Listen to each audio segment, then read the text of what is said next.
The Christmas lights were still twinkling when my father's hand connected with my face so hard that my earring flew across the room and landed in someone's champagne glass.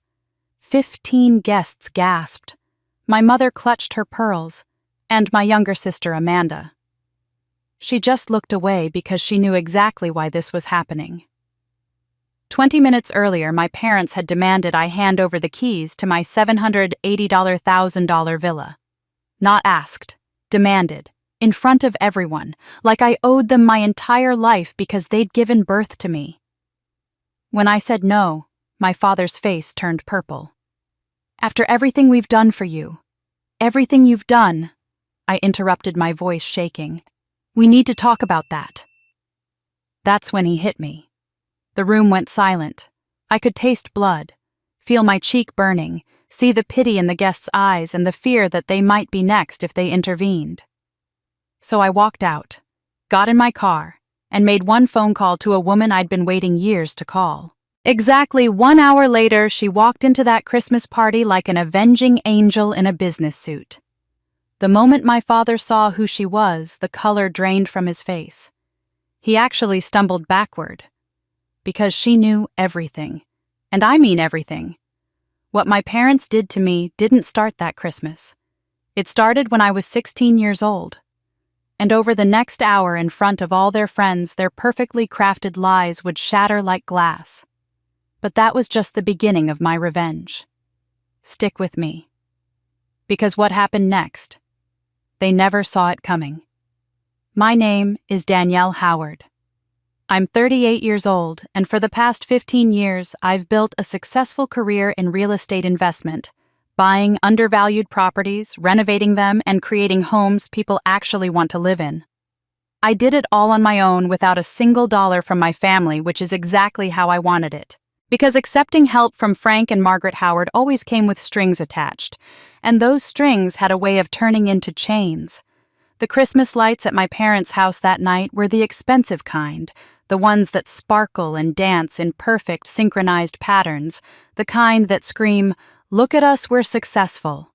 They lined every window, wrapped around every column, transformed the front lawn into something that belonged in a magazine spread.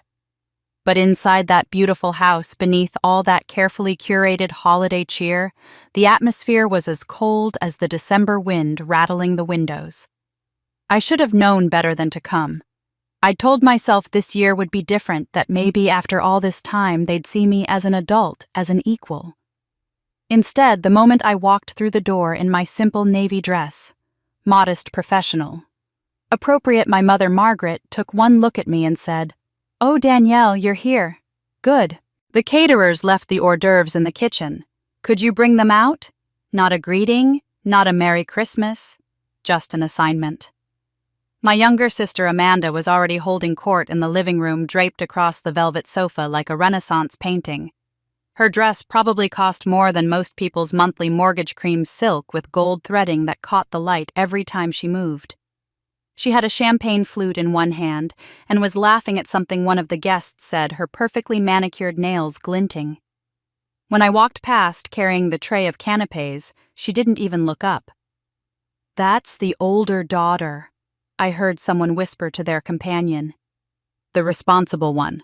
Works in real estate, I think. Quiet girl. Not like Amanda, now she's going places." I'd heard variations of this my entire life. Amanda was the golden child, the one who could do no wrong, even when she did everything wrong. I was the dependable one, the one who showed up and did what was expected and never caused trouble. What they didn't know, what none of them knew, was that while Amanda was burning through her trust fund and maxing out credit cards, I'd been building an empire. 14 rental properties across 3 states, a portfolio worth over $2 million. And yes, a villa worth $780,000 that I lived in, that I'd earned through years of sacrifice and smart investments. Well, mostly earned. The truth was more complicated, but it was a truth only I knew. As the evening wore on, I moved through the party like a ghost, refilling drinks, clearing plates, smiling politely when people asked what I was up to these days, in that tone that suggested they expected the answer to be, "not much." My father Frank presided over the gathering like a king holding court, his booming laugh filling the room as he told stories about his business deals, his golf games, his important connections. My mother floated through the crowd, touching arms, air-kissing cheeks, making sure everyone saw how perfect her life was, how perfect her family was. And then, just as dessert was being served, my father cleared his throat loudly. The room fell quiet. He had that look on his face, the one that meant he was about to make an announcement, demand attention, assert his authority over whatever situation he deemed needed his control. "Danielle," he said, his voice carrying across the dining room. "Your mother and I need to speak with you, now." 15 pairs of eyes turned to watch as I set down the coffee pot I'd been holding and walked to where my parents stood near the fireplace. My father's face was flushed, whether from the wine or from anger I couldn't yet tell. My mother stood beside him, her expression carefully neutral, her hands clasped in front of her like she was posing for a portrait. "We need the keys to your villa," my father said. "Not, we'd like to discuss." Not, "We have a proposition." Just a flat statement of demand, as if my property was somehow already his to claim. I blinked, certain I'd misheard. "I'm sorry, what? The villa, the one you're living in. We need it." His tone suggested this was obvious, reasonable, not worth questioning. "The family needs it. We're going through a difficult financial period, and that property could solve a lot of problems." "You want me to give you my house?" I said it slowly, making sure I understood correctly. "Don't be dramatic." My mother cut in, her voice syrupy with manufactured patience. "We're not asking you to give it to us. We just need to borrow against it. Use it as collateral for some investments your father is making. It's still yours, technically. We just need access to the equity." My mind reeled. They wanted me to hand over the deed to my home, the place I'd worked for, sacrificed for the only space in the world that was truly mine, so they could gamble with it in whatever scheme my father was running this time. "No," I said quietly. The word hung in the air like smoke. My father's face darkened. "Excuse me." I said no. "That's my house. I'm not using it as collateral for your business deals." What I didn't say, what I couldn't say in front of all these people, was that the villa wasn't just mine.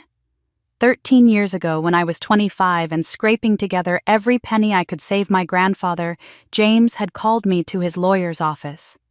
He was the only person in the family who'd ever truly seen me, who'd ever believed I was worth more than the role they'd assigned me. He'd just been diagnosed with the cancer that would take him 6 months later. "I'm buying you a house," he'd told me that day, sliding the paperwork across the desk. "It's going in your name. Only your name. And Danielle, I need you to promise me something. Don't tell them. Let them think you earned it all yourself. Because when the time comes when they show you who they really are, this house will prove who you really are. Someone who deserves security. Someone who deserves a home they can't take away."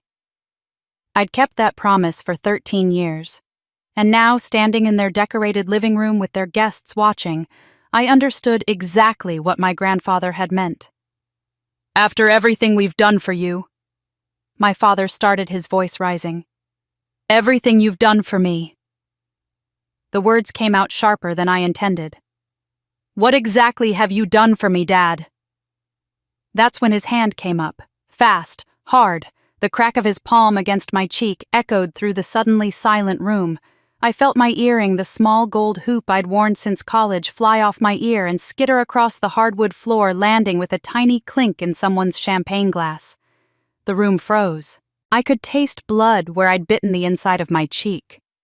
My face burned not just from the impact, but from the humiliation of it, the public nature of this violence, this final proof that to them I would always be property, to be controlled, never a person to be respected. No one moved. No one spoke. I saw pity in some faces, shock in others, but not one person stood up to intervene. Not one person said, "That's not okay." They just stared, uncomfortable witnesses, who would rather pretend they hadn't seen anything than risk getting involved. So I walked out, past the crystal stemware and the imported decorations, and the people who would gossip about this for weeks, but would never once ask if I was okay. I grabbed my coat from the hall closet, walked through the front door into the December cold, and got into my car with hands that shook so badly I could barely grip the steering wheel. Then I pulled out my phone and dialed the number I'd saved 8 years ago. The number of the woman who'd given it to me, and said, "When you're ready to fight, call me. I'll be waiting." She answered on the first ring. "Danielle," Evelyn Grant said, and I could hear something in her voice, not quite satisfaction, not quite sadness. Something that sounded like inevitability, like she'd known this call would come eventually, and she'd been preparing for it all along. "They hit me," I said, my voice surprisingly steady. "In front of everyone, and they want my house." There was a pause. Then Evelyn spoke again, and this time her voice was steel wrapped in silk. "Danielle, it's time." As I sat in my car with the phone pressed to my ear, Evelyn's words echoing in my head, I realized something I'd been avoiding for decades. This moment had been coming since I was a child. The slap wasn't the beginning. It was just the first time my father had been careless enough to do it in front of witnesses. The pattern started long before I was old enough to understand what was happening.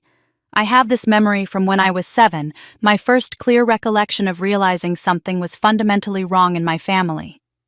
It was the regional science fair, and I'd spent 3 months building a working model of the solar system with motorized orbits. I was so proud of it. When the judges announced I'd won first place, I scanned the audience for my parents' faces, desperate to see them smiling, to hear them say they were proud. They weren't there. They'd gone to Amanda's soccer game instead, even though Amanda was 5 years old and playing in a recreational league where nobody kept score. When I got home that evening, clutching my blue ribbon, my mother glanced up from helping Amanda with a coloring book and said, "Oh, that's nice, dear. Put it on the fridge." The ribbon stayed there for 2 days before it disappeared, replaced by one of Amanda's crayon drawings. I found my ribbon later in the trash, crumpled beneath coffee grounds. I learned to stop expecting them at my events after that. When I made the honor roll every semester in middle school, they'd nod absently and remind me that grades weren't everything. When Amanda brought home a C+ and they threw her a celebration dinner because she'd worked so hard, I understood the rules achievement was expected from me irrelevant when received, but any minimal effort from Amanda deserved parades. The family photo albums tell the story more clearly than words ever could. I spent an afternoon once when I was in my 20s flipping through them at my parents' house. In photo after photo, I'm positioned at the edge of the frame or slightly out of focus. There are dozens of pictures where I've been cropped out entirely, birthday parties where you can see my shoulder or the edge of my dress, holidays where I'm mentioned in the caption but absent from the image. Meanwhile, Amanda is centered, lit, perfectly captured in every moment. It was as if the family photographer had been given explicit instructions: make sure we can remove Danielle if we need to. And they did need to, apparently. The official Howard family portrait that hung in their living room for 15 years featured my parents and Amanda in elegant poses against a burgundy backdrop. I wasn't in it. Not because I wasn't there for the photo session. I was standing awkwardly to the side while the photographer adjusted lights and angles. But when my mother ordered the prints, she'd selected the shots taken during my bathroom break. "You were making an odd face in all the others," she'd explained when I asked. We didn't want to waste money on reprints. But it was my mother's jealousy that poisoned everything most deeply. I didn't understand it when I was young. I just knew that whenever I wore something she considered too flattering, she'd find a reason to criticize it. "That color washes you out." "That style makes you look heavy." "Are you sure you want to wear your hair like that?" When I was 15 and a boy from school asked me to the spring dance, she spent the entire week before telling me I needed to be careful, that boys that age only wanted one thing, that I shouldn't get ideas about myself just because someone showed me attention. She made me feel dirty for being noticed, ashamed for being wanted. I didn't realize until much later, until I found photographs of my mother as a young woman, that I looked almost exactly like her at that age. Same bone structure, same dark hair, same way of tilting my head when I smiled. But where I saw beauty in those old photos of her vibrant and alive and full of possibility, she must have seen only loss. Every time she looked at me, she was confronting the woman she used to be, the dreams she'd abandoned, the life she'd traded for security and status. She'd been accepted to a prestigious art school when she was 18, I learned from my grandfather. She'd wanted to be a painter, had real talent according to him. But she'd met my father instead, gotten pregnant quickly, and married even quicker.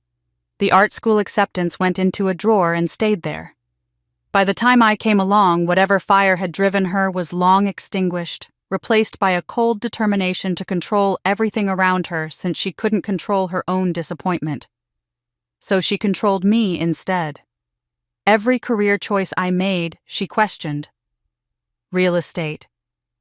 That's so unstable. Wouldn't you rather do something reliable? Every relationship I pursued, she undermined. He seems nice, but are you sure he's serious about you? Men can be so fickle. Every success I achieved, she diminished. Well, that's good, but don't let it go to your head. Pride comes before a fall.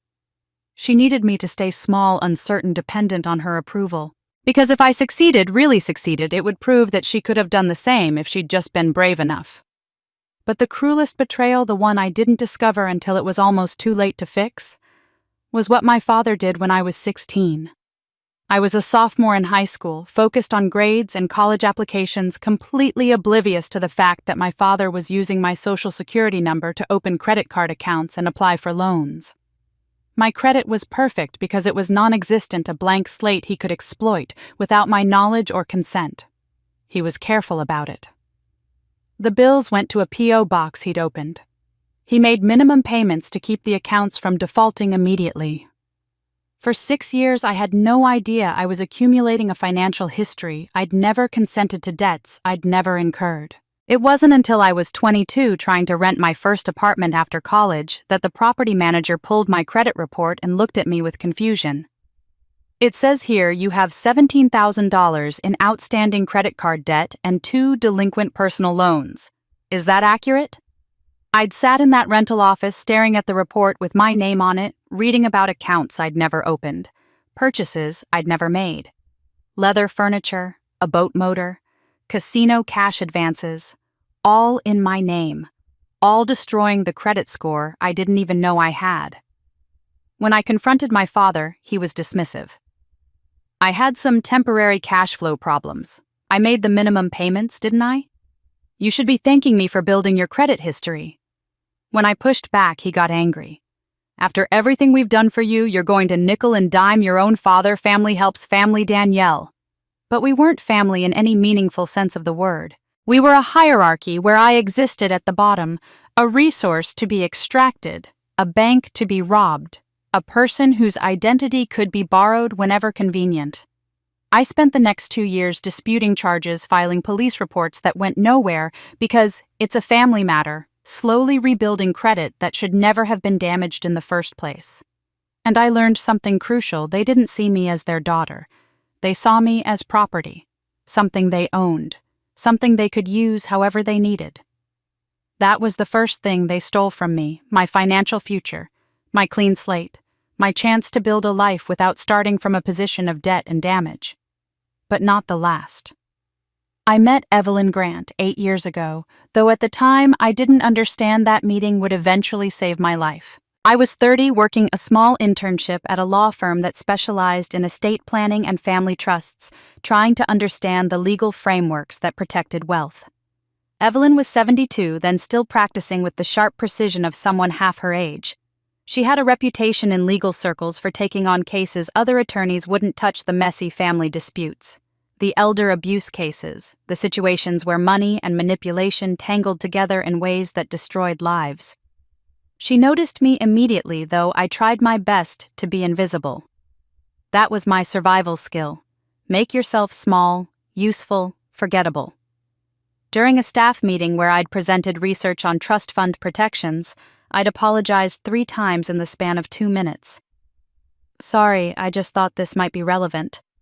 Sorry, I don't want to take up too much time. Sorry if this isn't helpful.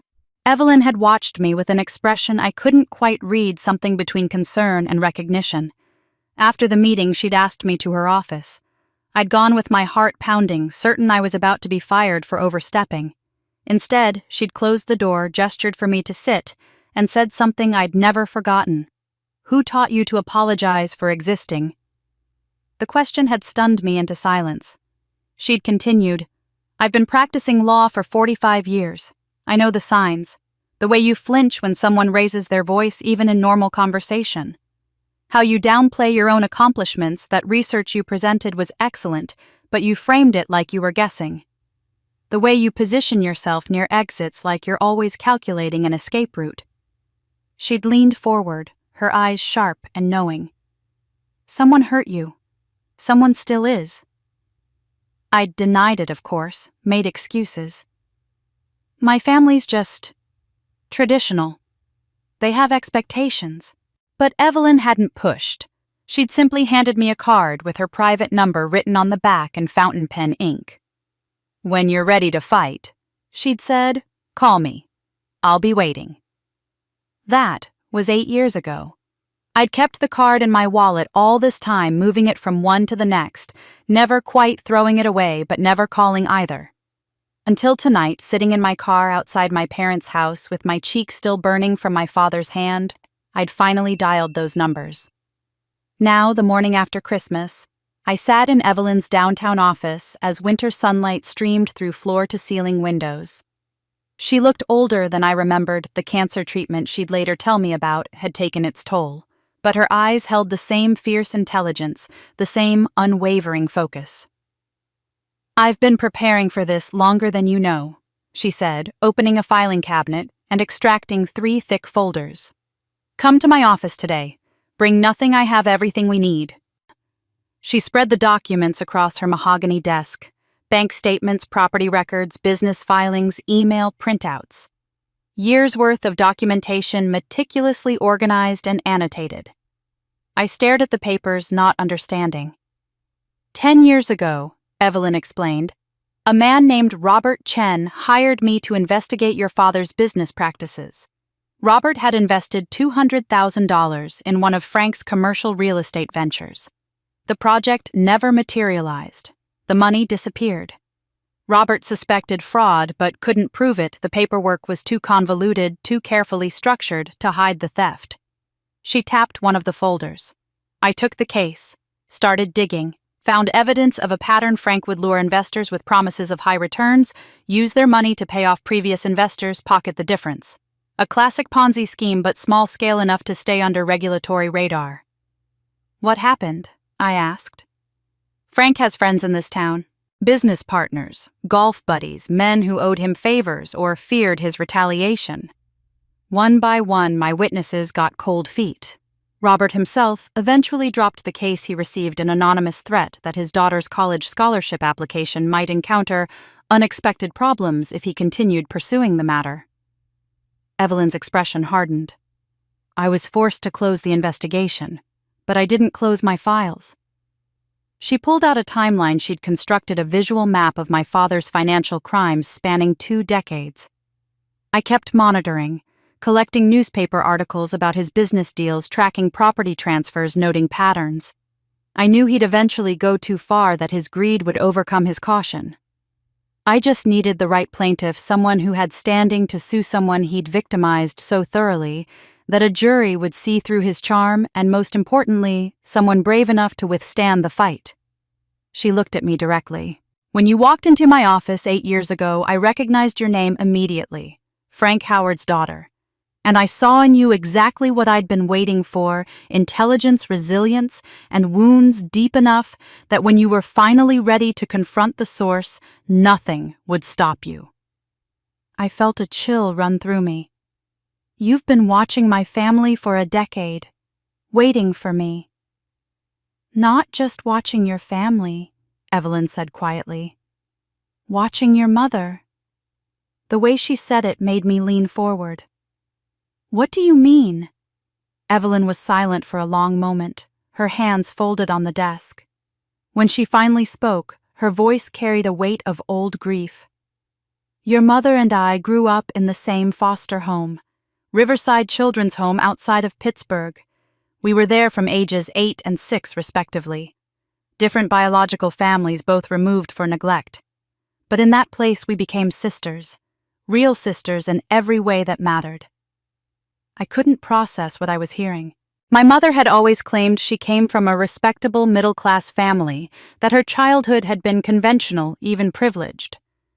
She'd mentioned parents who'd passed away before I was born, siblings scattered across the country. All of it, apparently, was fiction. Margaret was brilliant, Evelyn continued, and I heard genuine affection in her voice beneath the pain. Creative, ambitious, desperate to be more than the system told her she could be. When she aged out of foster care at 18, she was determined to erase that past completely. She changed her name not legally, just started using our foster mother's maiden name instead of the one assigned to her by the state. She created an entire backstory, invented dead parents, a childhood in the suburbs, college funds that never existed. "And you?" I asked. "I went to college on scholarships, worked my way through law school, built a career honestly. I was proud of where I came from, proud of surviving it." But Margaret saw her past as a stain to be removed. Evelyn's voice tightened. "When she met Frank and got pregnant quickly, she married him and moved here to start fresh. I didn't know where she'd gone. It took me 15 years to track her down. When I finally found her, showed up at her door hoping to reconnect with my little sister, she looked at me with absolute terror. She said if I ever contacted her again, if I ever told anyone about the foster home, she'd file a restraining order and accuse me of harassment." I sat back, the pieces falling into place. My mother's jealousy, her need to control, her desperation to maintain appearances, it all stemmed from the fear that someone would discover she wasn't who she pretended to be. "So, helping me isn't just about justice," I said slowly. "No," Evelyn agreed. "It's about saving the niece Margaret tried to destroy the way she destroyed our sisterhood. It's about breaking the cycle of shame she's perpetuated. And it's about showing her that the past she's so afraid of, the poverty, the powerlessness, matters less than the choices we make in the present." She stood up, gathering the folders. "Now, are you ready to show them exactly what happens when they underestimate you?" I thought about my grandfather's words about the villa he'd given me, about 20 years of documented abuse. "Yes," I said. "I'm ready." Evelyn smiled, and it wasn't a kind smile. It was the smile of someone who'd been waiting a very long time to watch justice unfold. 1 hour later, Evelyn walked into the Christmas party that was still somehow continuing at my parents' house, extended family and close friends lingering over cocktails and gossip. And the moment my father saw who she was, every drop of color drained from his face. I stood in the doorway of my parents' living room, watching the party that should have ended last night, but had somehow continued into this afternoon. The extended family was still there. My Aunt Carol and Uncle Jim, several of my father's business associates. Neighbors from the country club, people who'd witnessed the slap, but had chosen to stay anyway, pretending everything was fine, because that's what people like them did. They pretended. Evelyn entered through the front door I'd unlocked for her, and I watched my father's face transform in real time. He was mid-sentence telling some story about a real estate deal to a circle of admirers, his whiskey glass raised in that casual gesture of authority he'd perfected over decades. Then he saw her. The glass actually shook in his hand, amber liquid sloshing dangerously close to the rim. All the color drained from his face, leaving him gray and suddenly older, as if someone had pulled a plug and let all his bravado drain away in an instant. He knew who she was. Of course he knew. The whispers started almost immediately among the older guests, the ones who paid attention to local news and legal gossip. Mrs. Patterson, who'd been on the museum board with my mother for years, leaned toward her husband and said in what she probably thought was a whisper, but carried across the room, "Isn't that Evelyn Grant, the attorney who brought down Mayor Richardson?" Her husband nodded slowly, his eyes widening as he made the connection. "And that developer who was stealing from his investors? And those nursing home operators who were embezzling from residents?" The name spread through the crowd like electricity. Evelyn Grant wasn't just a lawyer. She was a force of nature, someone who'd built a 45-year career on taking cases nobody else would touch and winning them with a combination of meticulous preparation and absolute fearlessness. She'd taken down a mayor, 3 city council members, half a dozen business owners, and one particularly corrupt judge. If Evelyn Grant showed up at your holiday party, you weren't getting a friendly visit. My father set his glass down carefully as if sudden movements might trigger something catastrophic. He crossed the room toward Evelyn with what he probably thought was a commanding stride, but looked more like the walk of a man heading toward his own execution. "Ms. Grant," he said, trying to inject authority into his voice and failing. "This is a private gathering, a family event. I don't know what you think you're doing here, but—" "Frank!" Evelyn interrupted, her voice calm and clear and deliberately loud enough that every person in that room could hear. She didn't move toward him. She stood in the center of the living room, right beneath the ridiculous crystal chandelier my mother had insisted on installing 5 years ago, and she commanded the space in a way my father never truly had. "This is about family, specifically what you did to your eldest daughter, and I'm afraid it won't stay hidden anymore." The room went so quiet I could hear the ice melting in someone's drink. Every eye turned toward Evelyn, then to my father, then found me standing in the doorway. I kept my expression neutral, but inside I was electric with something that felt like vindication and terror in equal measure. My father tried to laugh, that dismissive chuckle he used when he wanted to make someone feel foolish. "I don't know what Danielle's been telling you, but this is a misunderstanding. A family disagreement, nothing more. She's upset because we had words last night." "You struck her across the face in front of 15 witnesses," Evelyn said flatly. "That's not having words. That's assault." Margaret appeared from the kitchen, clutching her pearl necklace like it was a life preserver. She'd perfected this pose over the years, the wounded mother, the shocked wife, the innocent victim of circumstances she couldn't possibly control. "How dare you come into our home and make accusations?" she said, her voice trembling with manufactured outrage. "What happened last night was a private family matter, and we don't appreciate—" "Margaret." Evelyn turned to face her, and something in her voice made my mother stop mid-sentence. "You know exactly why I'm here, and you know what I know." The implication hung in the air between them like smoke. I saw my mother's face flicker with something recognition, fear, maybe even the faintest hint of shame before she locked it down behind her usual mask. But Evelyn's words had hit their mark. Whatever secret connected them, my mother understood that the walls she'd built around her, invented past, were about to crumble. The guests were no longer pretending to be distracted. Every single person in that room was watching, now their conversations abandoned, their drinks forgotten. Several people had their phones out, though, whether they were recording or texting friends about the drama unfolding, I couldn't tell.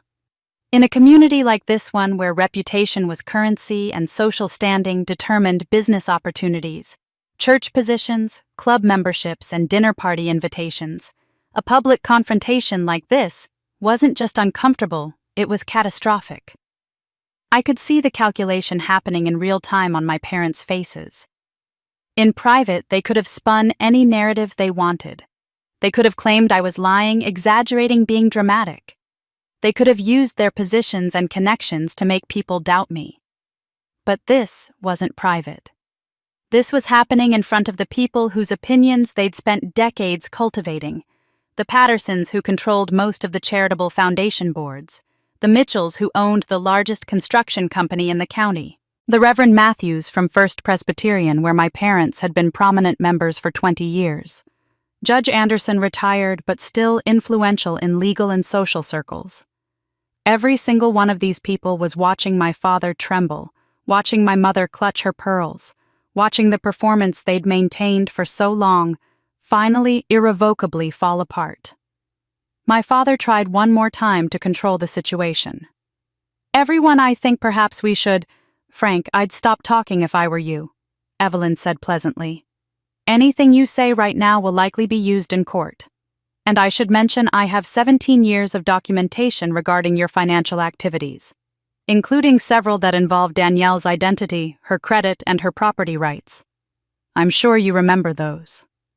The tremor in his hand spread to his whole arm. My Uncle Jim took a step backward, suddenly very interested in distancing himself from whatever was about to unfold. The Pattersons exchanged glances and began moving toward the door with the practiced casualness of people who'd just remembered they had somewhere else to be. My mother's eyes found mine across the room. For just a moment, her carefully constructed facade cracked, and I saw genuine panic underneath. She took a step toward me, her hand outstretched, and whispered in a voice that somehow carried through the silence, "Danielle, what have you done?" I looked at my mother standing there in her designer dress, her hand still clutching those pearls, and I felt something inside me finally irrevocably break free from the weight of her expectations. "What have I done?" I repeated quietly. "I've stopped letting you steal from me." Evelyn opened the leather portfolio she'd brought with her, the kind of expensive folder that serious attorneys carry into serious courtrooms. She pulled out the first document and held it up so the entire room could see. "This is a credit card application from March 2002. Danielle Howard, 16 years old, allegedly applying for a Visa card with a $5,000 limit. The signature on this application has been analyzed by a certified handwriting expert. It doesn't match Danielle's signature. It does, however, match Frank Howard's." She set it on the coffee table and pulled out another. "This is a personal loan application from November 2003. $15,000 borrowed in Danielle's name to finance a commercial property investment that never materialized. Again, forged signature. Again, matched to Frank." More documents followed, spreading across my parents' expensive coffee table like evidence at a crime scene. Bank statements showing accounts I'd never opened. Credit card bills charging luxury items I'd never purchased. Each piece of paper was flagged with colored tabs, annotated with dates and amounts, organized with the kind of meticulous precision that told everyone in that room this wasn't a hasty accusation, this was a prosecutable case. "Over the course of 18 years, Evelyn continued, her voice steady and professional, Frank Howard opened 14 credit accounts, secured 6 personal loans, and initiated 3 home equity lines of credit, all using his daughter's identity. The total amount stolen exceeds $300,000. By the time Danielle discovered what had happened, her credit score was 487. She was 22 years old and couldn't rent an apartment, couldn't get a car loan, couldn't apply for a mortgage. Her financial life was destroyed before she was old enough to build one." Mrs. Patterson made a small sound of distress. "She had 3 adult children, I knew. The thought of doing this to any of them must have been incomprehensible to her." Judge Anderson was staring at my father with an expression I'd never seen directed at a member of this community's upper circle, undisguised disgust. My father tried to speak. "Now this is all being taken out of context. The financial arrangements in our family are complicated, and Danielle knew. I have her testimony stating she had no knowledge of any of these accounts." Evelyn cut him off smoothly. "I also have her college records showing she was in dormitories hundreds of miles away when many of these applications were filed. And I have bank records showing the money was deposited into accounts she never had access to." She paused. "But it gets worse." She pulled out another set of documents, these ones paper-clipped together with red tabs. "These are draft legal documents prepared by attorney Gerald Hutchins, who was disbarred last year for ethics violations. They outline a plan to have Danielle declared financially incompetent and place her assets under conservatorship. The proposed conservators, Frank and Margaret Howard." The room erupted in murmurs. Conservatorships were in the news constantly, now horror stories of people trapped by legal guardians who controlled every aspect of their lives. The idea that parents would do this to their own successful, competent daughter was beyond the pale. "The consultation with Hutchins took place 8 months ago," Evelyn continued. "According to his notes, which were subpoenaed as part of his disbarment proceedings, Frank and Margaret wanted to know if they could gain control of Danielle's property portfolio, specifically her villa, by having her declared unable to manage her own affairs. When Hutchins explained that would require evidence of mental incapacity or financial mismanagement, they asked if mounting debt could qualify." She looked at my father. "Debt that you, Frank, could create by taking out loans in her name. Isn't that right?" My father's mouth opened and closed. No sound came out. He looked like a fish drowning in air. "So the Christmas demand for her villa wasn't a spontaneous request," Evelyn said. "It was the first move in a coordinated plan. You expected Danielle to comply out of trained obedience. If she refused, you had the conservatorship scheme as a backup. You would manufacture evidence of her financial incompetence, take control of her assets legally, and continue exploiting her indefinitely." Margaret was shaking now, her careful composure completely shattered. "You don't understand," she said, her voice high and desperate. "We were going through a difficult time financially. We needed help. Family is supposed to help family." "Help?" Evelyn's voice could have cut glass. "Let me share something else with you all." She pulled out her phone, connected it to a small portable speaker she'd brought, and pressed play. There was a moment of static, then voices emerged, tinny but unmistakable. My mother's voice sharp with frustration. "The girl owes us everything. We gave her life. Someday we'll take what's rightfully ours." Then my father, lower but equally clear. "She's too busy trying to prove herself to notice. By the time she figures it out, it'll be too late." The recording was from 8 years ago. I'd been home from college for Thanksgiving break, and I'd left my phone charging in the kitchen while I went to take a shower. My parents hadn't known it was there, recording their argument about how to manage me and my future earnings. I'd listened to it once, felt sick, and then buried it in my phone's memory, too afraid to confront what it meant. When Evelyn and I had gone through my documentation yesterday, I'd remembered it existed and found the file backed up in my cloud storage. The audio played for 30 seconds. 30 seconds of my parents discussing me like I was livestock, like I was property they'd invested in and expected returns from. When it ended, the silence in the room was absolute. Judge Anderson cleared his throat. "Frank, Margaret, I think you should stop talking immediately and retain legal counsel." Mrs. Patterson stood up, her face pale. "We should go, Harold." Her husband nodded, already moving toward the door. Others followed quickly, suddenly desperate to be anywhere but here, as if the stain of what they'd witnessed might somehow transfer to them by proximity. The Reverend Matthews paused near the door, looking at my parents with something that might have been sorrow. "I'll be praying for your souls," he said quietly. Then he looked at me. "And for your healing, Danielle."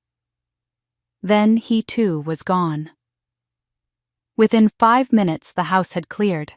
Only my immediate family remained.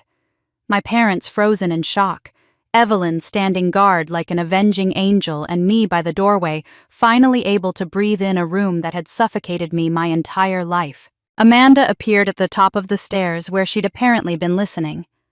Her face was white, her hand resting on the banister for support. "But the betrayal ran even deeper," Evelyn said, looking up at my sister. "And Amanda was the next to fall."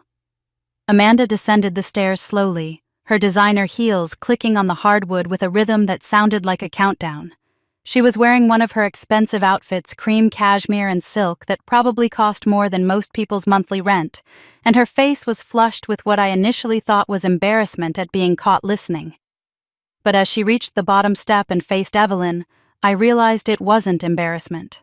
It was anger. "This is insane," Amanda said, her voice shaking but loud. "You can't just come into our home and destroy our family with your accusations. Danielle, I don't know what you think you're accomplishing here, but this is vindictive. You've always been jealous that Mom and Dad appreciated me more, and now you're trying to punish them for loving me. You're ungrateful, after everything they've done for you, after they raised you and supported you."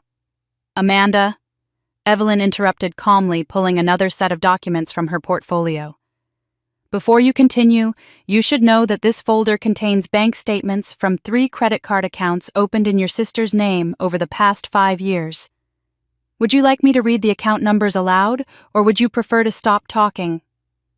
The color drained from Amanda's face so quickly I thought she might faint. She grabbed the banister again, her knuckles white. Evelyn continued, as if Amanda hadn't spoken, her voice taking on the clinical precision of someone reading evidence into a court record. "Account 1 Visa opened March 2019 in the name of Danielle Howard. Total charges to date $18,400. Purchases include a Louis Vuitton handbag for $3,200, multiple charges at Nordstrom Saks Fifth Avenue and Neiman Marcus for designer clothing, and a 2-week trip to Paris in June 2020, totaling $12,000 for airfare, hotels, and expenses. She pulled out the statements, each purchase highlighted in yellow. I could see them from across the room, pages and pages of things I'd never bought, places I'd never been, a life of luxury funded by theft. Account 2 American Express opened September 2020. Total charges $16,000. Notable purchases include monthly spa treatments at the Sanctuary Wellness Center averaging $1,800 per visit. Cosmetic treatments including Botox and fillers at Elite Dermatology. Weekend trips to Miami and Los Angeles. Amanda's face was no longer just pale, it was gray. She looked like she might be sick. Account 3 MasterCard opened January 2022. Total charges to date $13,000. This account appears to have been used primarily for dining at expensive restaurants and purchasing designer shoes. Evelyn set the statements down on the coffee table next to the other evidence, creating a paper trail of betrayal that was impossible to ignore. Combined total $47,400. All in your sister's name. All destroying her credit while you lived a life she was paying for without her knowledge or consent. I didn't... Amanda started, but her voice broke. She sank down onto the stairs, her carefully constructed defiance crumbling. I didn't think Mom said it was okay. She said Danielle owed us. She said it was only fair because Danielle had more money than she needed and I deserved nice things too. So you knew, I heard myself say, my voice steady despite the rage building in my chest. You knew you were stealing from me. Amanda looked up at me, tears streaming down her face, mascara creating dark tracks on her cheeks. She told me if I didn't stay ahead of you, she'd love you more. The words came out in a rush, desperate and broken. From the time I was little, Mom would compare us. She'd say Amanda got an A in math today. Danielle only got a B+. Amanda is trying so hard. And when you did better, when you won awards or got accepted to good schools, she'd get quiet and cold with me. She'd say, I suppose Danielle is the smart one after all. I suppose I was wrong about you. My mother made a sound, half gasp, half denial, but Amanda kept talking, the words pouring out like she'd been holding them back for decades. She created this game where only one of us could be good enough. If you succeeded, I was failing. If I succeeded, you had to be brought down. I was so scared of losing her approval, of becoming the disappointing daughter, that I did things I'm not proud of. The credit cards were just the start.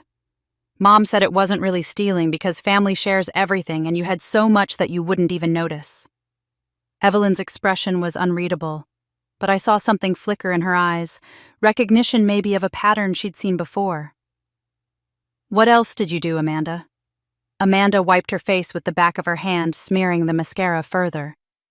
I made complaints to your employers. Anonymous ones saying you'd been inappropriate with clients or missed important meetings. Dad told me what to write, how to make it sound credible without being traceable. And when you got that job offer from the Meridian Group, the one that would have doubled your salary, I intercepted the letter. It came to Mom and Dad's house because you'd used their address on your resume for some reason, and Dad gave it to me and said I should throw it away. He said if you got too successful, you'd leave town and never help the family again. He said I had to keep you. Manageable.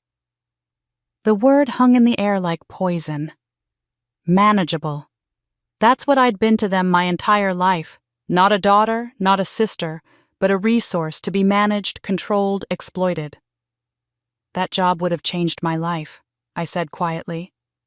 I called them 3 times asking about the position. They said they'd sent an offer and were disappointed I hadn't responded.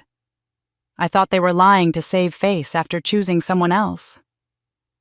I'm sorry, Amanda whispered. I'm so sorry. But she made me believe that if I didn't do these things, I'd lose everything. That you were the enemy. That your success meant my failure. For a moment, her hand moved unconsciously to her stomach, resting there in a gesture I'd seen pregnant women make 1,000 times. Then she seemed to realize what she was doing and quickly dropped her hand, her eyes darting to our mother. Margaret's face had gone white, and I saw something pass between them, a silent communication that told me there was more to this story, something Amanda was still hiding. Evelyn noticed it too. I could see her filing it away, that small gesture, and the panic it provoked. "So you were manipulated," Evelyn said, her voice not unkind but firm. "That doesn't erase what you did. It explains it, but it doesn't excuse it. You're 33 years old, Amanda. At some point, you have to take responsibility for your own choices." Amanda nodded, still crying. I know I do. But I was watching my mother now, seeing the way she was backing slowly toward the kitchen, the way her hands were trembling, the absolute terror in her eyes. Because Amanda had been weaponized against me, yes, but she'd been a willing weapon. And the person who'd forged that weapon, who'd spent decades creating a toxic dynamic that pitted sisters against each other, who'd orchestrated this entire nightmare, she was still standing there, still trying to find a way to escape accountability. Evelyn turned to face Margaret fully, and when she spoke, her voice carried the weight of decades of anger and disappointment. But the ugliest secret belonged to my mother. My mother had been slowly backing toward the kitchen throughout Amanda's confession, as if distance might somehow protect her from what was coming. But Evelyn moved to block her path, and Margaret froze, trapped between the dining room and living room with nowhere left to retreat. "Let's talk about the scholarship," Evelyn said, pulling out yet another folder from her seemingly endless portfolio. The Danforth Academic Excellence Scholarship, offered to Danielle Howard in March 2004. Full ride to Northwestern University, tuition room, board books, everything paid for 4 years. One of only 50 students nationwide selected that year. I felt the room tilt. "What scholarship?" Evelyn handed me a photocopy of a letter on official university letterhead. I read the words, "Congratulations, exceptional academic achievement, full financial support," and felt something inside me crack open. I'd applied to Northwestern. I'd wanted to go so badly, I'd spent weeks on the application, written and rewritten my essays, gotten teacher recommendations. When I never heard back, I'd assumed I was rejected. I'd gone to the state school instead, worked 2 jobs to pay for it, graduated with debt that took me years to clear. On March 24, 2004, Evelyn continued, the scholarship committee received a phone call from someone identifying herself as Danielle Howard. The caller stated that she had decided to decline the scholarship and would not be attending Northwestern. The committee was surprised, but noted the decision. They sent a follow-up letter to confirm, which was returned marked, "Refused." She pulled out phone records highlighted in pink. "The call came from this house, from your landline, Margaret, at 10:17 in the morning, a time when Danielle was provably at school taking her AP chemistry exam." My mother's mouth opened, but no sound came out. "You called them," I said slowly, understanding blooming like a bruise. "You pretended to be me. You turned down a full scholarship to one of the best universities in the country." "You were going to leave," Margaret whispered, and her voice was small and desperate. "You were going to go to Chicago and never come back. I couldn't let you go." Evelyn wasn't finished. She pulled out another stack of letters, these ones in plastic protective sleeves like evidence in a crime scene. "But that wasn't the only opportunity Margaret stole from you." She laid them out on the coffee table one by one, a paper trail of theft that took my breath away. "This is an internship offer from the State Department, summer 2005. This is a recruitment letter from a Fortune 500 company, 2007. This is an invitation to interview for a competitive graduate program in urban planning at MIT, 2008. This is a notification that you'd won a grant from the National Association of Realtors for Emerging Professionals, 2011. Each letter was pristine, unopened, addressed to me at my parents' house, because I'd still been using their address for important mail back then, not realizing my mother was intercepting anything that looked significant. 12 letters total, spanning a decade. 12 doors that had opened for me that I'd never known existed, because my mother had slammed them shut before I could even see them. "Where did you find these?" I asked, my voice barely above a whisper. "In a locked box in your mother's bedroom closet," Evelyn said, My investigator discovered it during a legal search last month when we were looking for Frank's financial documents. She had kept them. All of them. Like trophies. I looked at my mother, this woman who'd given birth to me, who'd raised me, who'd spent 38 years systematically destroying every chance I had to become anything more than what she needed me to be. Why? I asked. Why would you do this? Margaret's carefully constructed facade finally shattered completely. You don't understand, she screamed, and the sound was raw and horrible. I came from nothing. Foster care, poverty, shame, sleeping in beds that smelled like other people's urine because the system didn't care enough to give us clean sheets. I had nothing. No family, no money, no future. When I met your father, when I got pregnant with you, I saw a way out. I could be someone new, someone respectable, someone with a history that didn't include donated clothes and free lunch tickets and social workers who looked at me like I was garbage. She was crying now. Mascara running down her face just like Amanda's had minutes before. I built this life by erasing who I was. I changed my name, invented dead parents, created a past that people would respect. And it worked. For years it worked. I became Margaret Howard, wife of a successful businessman, member of the country club, volunteer at the hospital auxiliary. No one knew. No one suspected. And then Danielle grew up. Evelyn said quietly. And then you grew up, Margaret echoed, looking at me with something that might have been anguish or might have been hatred. You succeeded effortlessly. You didn't have to hide or pretend or erase yourself. You were smart and capable and people noticed you and you did it all while being exactly who you were. Every time I saw you excel, every time you won an award or got accepted somewhere prestigious or achieved something real, I saw the girl I used to be. The one I buried because I thought I had to. The one who could have been something if she'd just been brave enough. Her voice broke. I couldn't let you prove I was wrong. Don't you see? If you succeeded without hiding, without pretending, without erasing your past, then everything I sacrificed was for nothing. Every lie I told, every person I cut out of my life, every piece of myself I killed to become someone acceptable, it would all be pointless, because you would have proven there was another way. She sank into a chair, her whole body shaking. So I kept you small.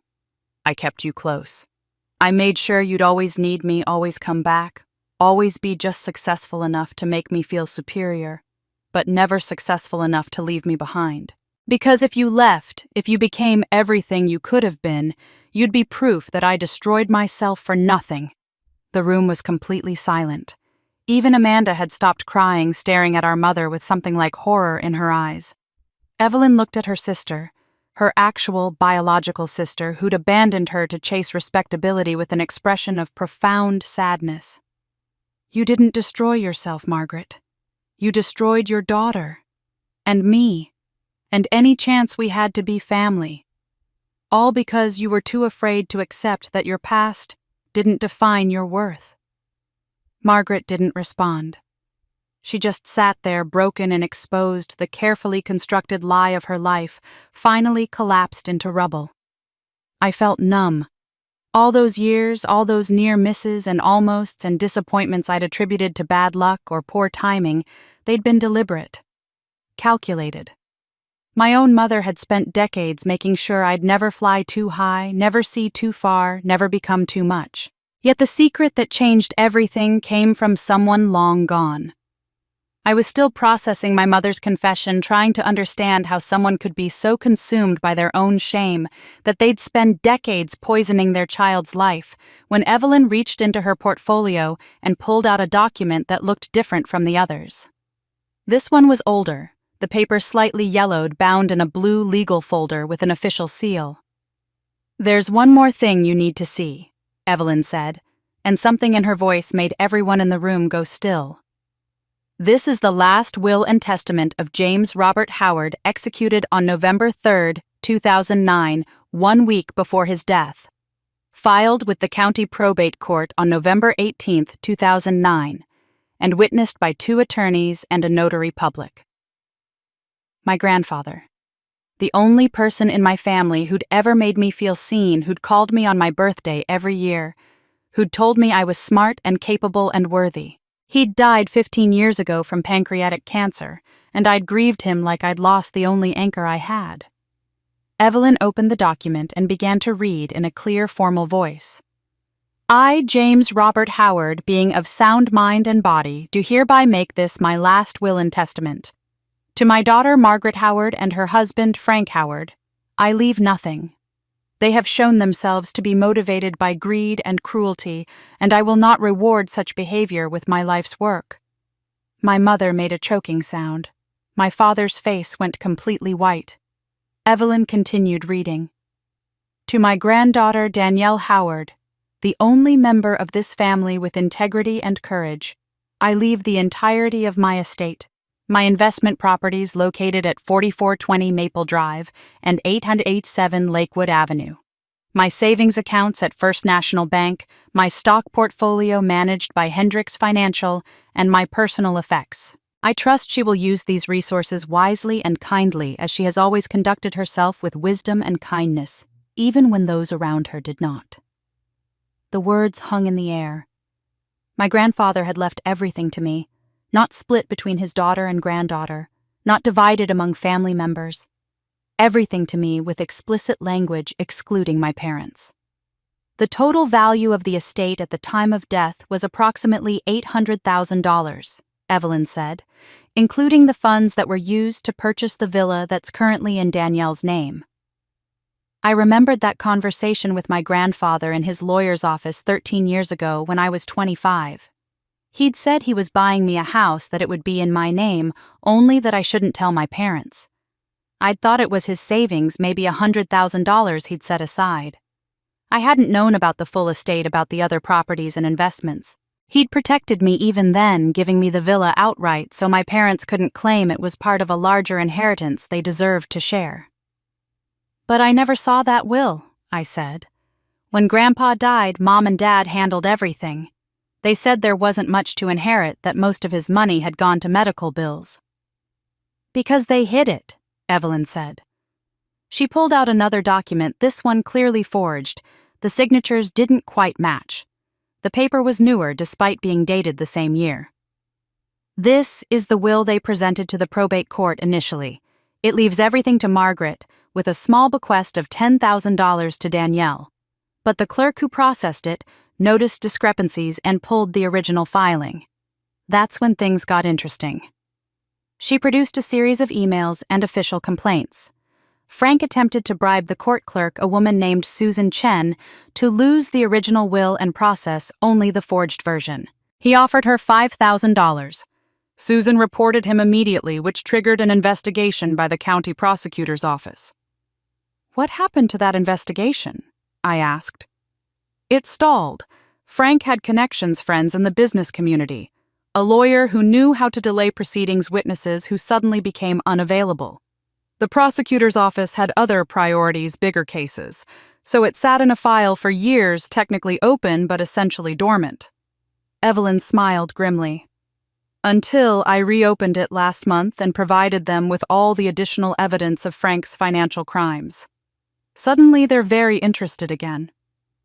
My father looked like he might be sick. You can't prove I wrote that second will. Actually, we can. The forensic document examiner's report is quite conclusive. The paper stock wasn't even manufactured until 2011, 2 years after your father-in-law died. You're not very good at forgery, Frank. I was still trying to process it all. My grandfather had left me everything. He'd seen what was happening, understood that my parents were poisoning my life, and he'd tried to give me a way out. And they'd stolen that, too. There's one more thing, Evelyn said gently, handing me a sealed envelope that had been tucked inside the will's folder. This was in the original filing. It's addressed to you. My hands were shaking as I took it. The envelope was cream-colored, expensive paper, and my name was written across the front in my grandfather's familiar handwriting, precise and slightly slanted, the way he'd learned to write in Catholic school in the 1950s. I opened it carefully, afraid it might disintegrate after 15 years. Inside was a single sheet of paper covered in the same handwriting. "Read it aloud," Evelyn said softly. "He wanted you to know you weren't alone." I took a breath and began to read, my voice wavering. "My dearest Danielle, if you're reading this, then I am gone, and I hope you've lived long enough to realize that your strength will cost you their love. But that's not a loss, that's freedom. You were never meant to fit into their small world. You were meant to build your own." My voice cracked, but I continued. "I have watched my daughter try to break you since you were a child. I have watched her jealousy poison every achievement, watched her fear turn to cruelty. I have watched your father use you as a resource rather than cherish you as a person. And I have watched you survive it all with a grace and strength that humbles me." Tears were streaming down my face now, but I kept reading. "The money I leave you is not charity. It's an apology for not protecting you more while I lived. I should have confronted them. I should have taken you away from that house. Instead, I was a coward, afraid that if I pushed too hard, they'd cut me off from you entirely. So I did what I could. I gave you this foundation. Use it to fly far from the people who tried to clip your wings. Use it to build the life they tried to prevent you from having." My hands were shaking so badly I could barely hold the paper. "I see you, Danielle. I've always seen you. The real you, brilliant, kind, resilient, worthy of love that doesn't come with conditions or costs. And I'm so very proud. Never doubt that someone loved you exactly as you are. Never doubt that you deserved better. And never doubt that the strength you've built through surviving them will carry you through anything life brings. With all my love, Grandpa James." The silence in the room was absolute. I looked up from the letter through my tears and saw that Amanda was crying too, and even Evelyn had moisture in her eyes. The letter wasn't just words on paper.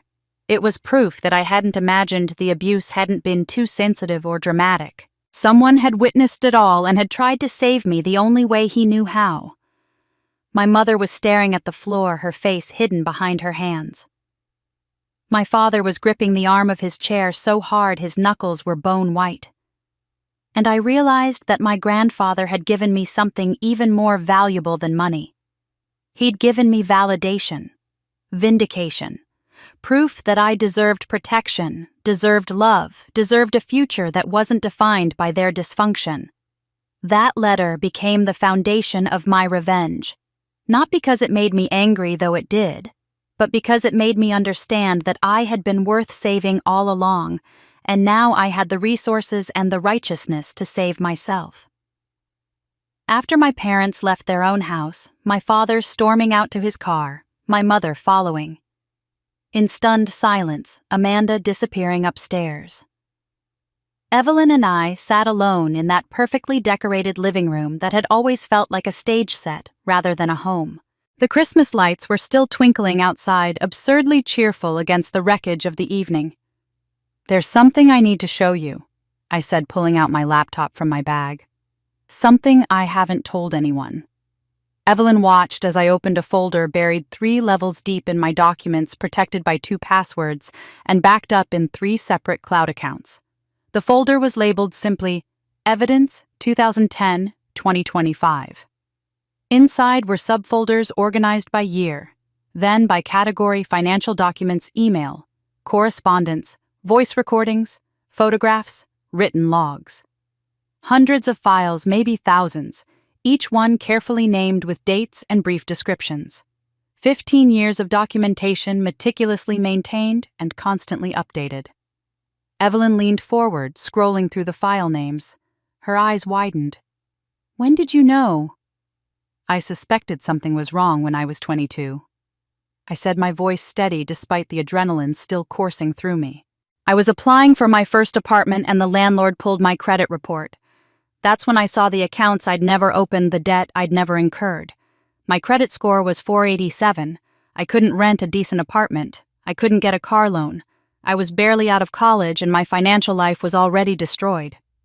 I opened one of the earliest subfolders showing scanned copies of those first devastating credit reports, annotated with my notes about which accounts I'd disputed and which creditors had refused to help. I confronted Dad about it. He dismissed me, said he'd made minimum payments so I should be grateful. Said family helps family. But something in his tone, the way he wouldn't quite meet my eyes, I knew it was worse than he was admitting. "So, you started collecting evidence," Evelyn said quietly. "Everything. Every time they called asking for money, I recorded it. Every email where they used guilt or manipulation, I forwarded to this account. Every visit home, I took photos of paperwork left lying around. Every voicemail, every text message, every bank statement I could access. I created spreadsheets tracking their requests, dates, amounts, reasons, given promises made and broken." I pulled up one of the spreadsheets showing a color-coded timeline that spanned over a decade. By the time I was 28, I had enough evidence to act. I could have gone to the police, hired a lawyer, exposed everything. "But you didn't," Evelyn observed. "No, because I realized if I acted too soon, they could claim it was a misunderstanding, a family disagreement over money. They could say I was vindictive or dramatic. They'd use their connections and community standing to spin the narrative. So I waited.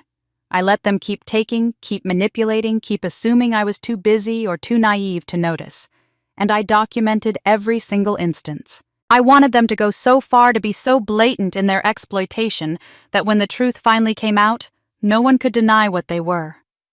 Evelyn sat back looking at me with something approaching awe. "You've been building a case for 15 years. "I've been building an airtight case," I corrected. "One they can't lie their way out of, can't minimize, can't explain away as normal family dynamics." I was patient, and now we have everything we need. Over the next 2 days, Evelyn assembled a team that transformed my carefully organized evidence into a legal weapon. She brought in Marcus Chen, a forensic accountant, who specialized in financial fraud, to trace every dollar my father had stolen and identify patterns in his schemes. Marcus spread my documents across Evelyn's conference room table and worked through them methodically, his expression growing darker as he uncovered the full scope of the theft. "It's not just identity theft," Marcus reported on the second day. "Frank took out a home equity loan against your villa using forged documents, $50,000 secured against your property. If you'd missed payments on debts you didn't know existed, you could have lost the house to foreclosure." I felt ice in my stomach. My grandfather's gift, the one thing I'd thought was safe, had nearly been stolen too. Evelyn also hired Sarah Hendricks, a data analyst who specialized in organizing evidence for major trials. Sarah took my 15 years of documentation and transformed it into visual presentations, timelines, and summaries that would be comprehensible to juries and judges. She created a timeline showing the pattern of abuse from my childhood through the present, with every instance marked and cross-referenced. The private investigator, a former FBI agent named Thomas Wright, did something even more valuable. He identified 3 other victims of my father's business schemes. People who'd lost money in real estate deals that never materialized, investments that disappeared, partnerships that turned out to be sophisticated theft. These people had been too intimidated to come forward, afraid of my father's connections and potential retaliation. With their testimony, Evelyn explained, this stops being a family dispute and becomes criminal conspiracy. The pattern is undeniable. Your father has been doing this to multiple people for decades. We coordinated with Kate Morrison, a criminal defense attorney who actually specialized in prosecution but agreed to consult on our case. Kate reviewed everything and confirmed we had enough for multiple felony charges, identity theft, fraud, forgery, attempted extortion, and potentially even racketeering if we could prove my father's business dealings constituted an ongoing criminal enterprise. As our team worked, Evelyn and I developed our 3-part strategy in her office late one evening, Chinese takeout containers scattered across her desk.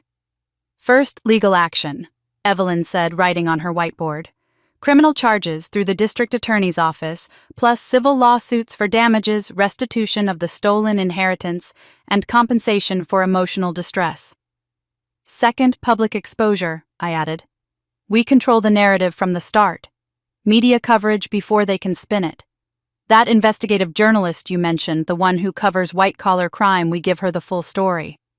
We make sure everyone in this community knows exactly what Frank and Margaret Howard did to their daughter for 38 years. And third, Evelyn prompted. Community restitution. I said, the idea crystallizing as I spoke. I don't just want them punished. I want to help the people they hurt who couldn't fight back. The other victims Thomas identified, we help them file charges, recover losses if possible, and we set up resources for other people trapped in similar situations. Financial abuse hotlines, legal aid, education programs. We turn this into something larger than personal revenge. Evelyn studied me for a long moment. This isn't just about getting justice for yourself anymore. It never was, I said quietly. My grandfather's letter said I was meant to build my own world. This is how I build it, by making sure other people have the tools to escape the worlds that are destroying them. Evelyn smiled, and it was the fierce, proud smile of someone watching a student surpass the teacher. Then, let's begin. That night, as I drove home to my villa with my laptop full of evidence and my grandfather's letter folded carefully in my wallet, I felt something I hadn't experienced in years. Not just anger or determination, but certainty. Absolute certainty that what I was doing was right, that the years of documentation and patience had been worth it, that the moment my grandfather had prepared me for had finally arrived. I called Evelyn just before midnight. File everything tomorrow. Contact the DA, the media, the courthouse. I'm ready. Are you sure? She asked. Once we start this, there's no going back. I'm sure, I said. Let's show them exactly what happens when you underestimate the person you tried to destroy. And that night, the first domino fell. The morning after I gave Evelyn the go-ahead, she filed emergency motions with 3 banks. First National, where my father had his primary business accounts. Cascade Credit Union, where he'd opened several of the fraudulent credit cards in my name. And Western Alliance Bank, which held the home equity line he'd illegally secured against my villa. Each motion included a comprehensive evidence package, copies of my identity documents, proof I'd never authorized the account's forensic analysis of the forged signatures, and my own sworn affidavits detailing the timeline of discovery. The legal process wasn't the dramatic overnight freeze I'd imagined from watching crime shows. It was methodical, bureaucratic, frustratingly slow. Each bank had its own procedures, its own legal department that needed to review the evidence, its own timeline for compliance. Evelyn had warned me this would take time. 10 days minimum, she'd said. Maybe 2 weeks. Banks move carefully when fraud allegations are involved. They need to verify everything, protect themselves legally, coordinate with law enforcement. We have to be patient. But while we waited, my parents weren't being patient at all. Marcus, the forensic accountant, had set up monitoring on the accounts we knew about, watching for suspicious activity. On day 3, he called Evelyn's office in the middle of our strategy meeting. They're moving money, he said, his voice tight. Frank just initiated a wire transfer. $200,000 to an account at Cayman National Bank. He's trying to get assets offshore before we can freeze them. I felt my stomach drop, but Evelyn just smiled grimly. Let him try. She'd already anticipated this move. 2 weeks earlier, before we'd even confronted my parents at Christmas, Evelyn had filed a suspicious activity report with FinCEN, the Financial Crimes Enforcement Network, a bureau of the U.S. Treasury Department that tracks money laundering and financial crimes. The report had flagged my father's accounts for potential fraud and identity theft, creating automatic alerts on any large or unusual transactions. When Frank attempted that wire transfer, the system caught it immediately.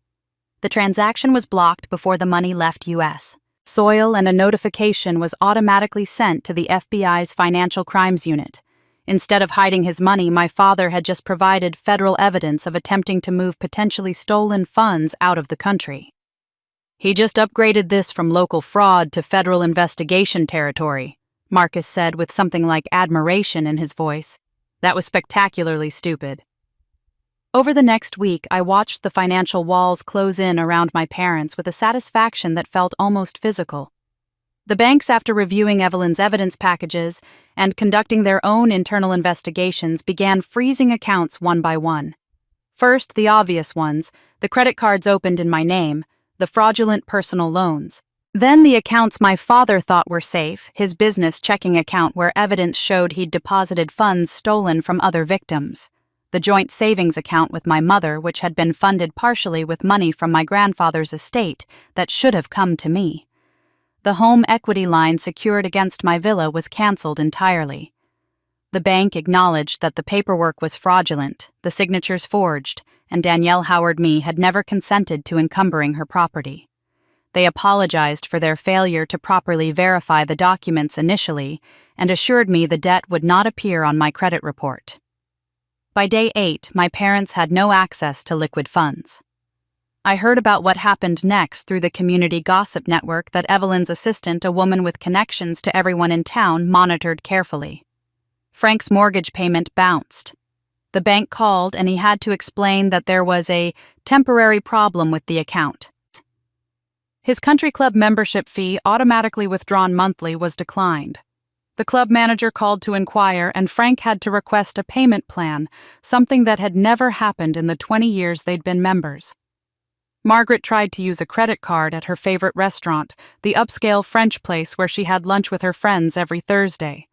The card was declined. She tried another, also declined. Finally, she had to call Frank to bring cash, humiliating herself in front of 3 women she'd known for 15 years. Frank wrote a check to their attorney. They'd retained Douglas Pemberton, an expensive lawyer who specialized in defending white-collar criminals. The check bounced.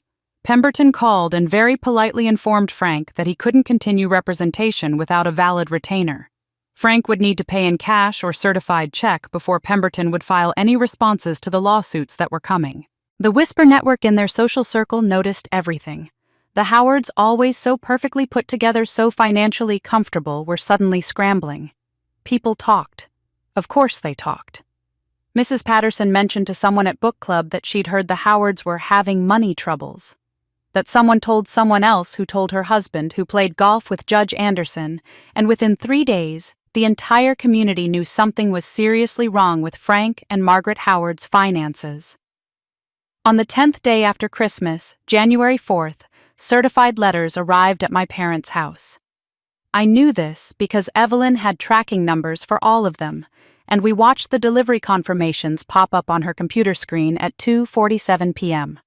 The first letter was from First National Bank informing Frank and Margaret that accounts ending in 4892, 7731, and 345 were frozen pending investigation of fraud allegations.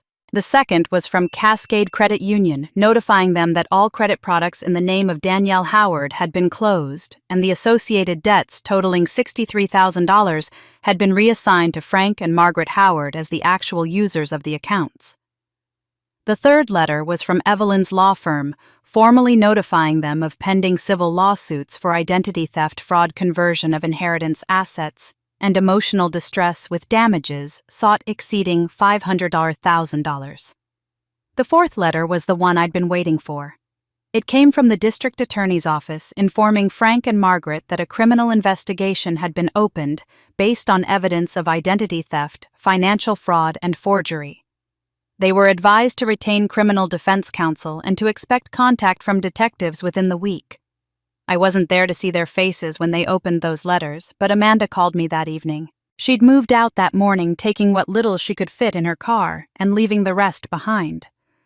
Dad's sitting in his office with all the letters spread out on his desk, she said quietly. He's just staring at them, not moving. Mom's been crying for hours.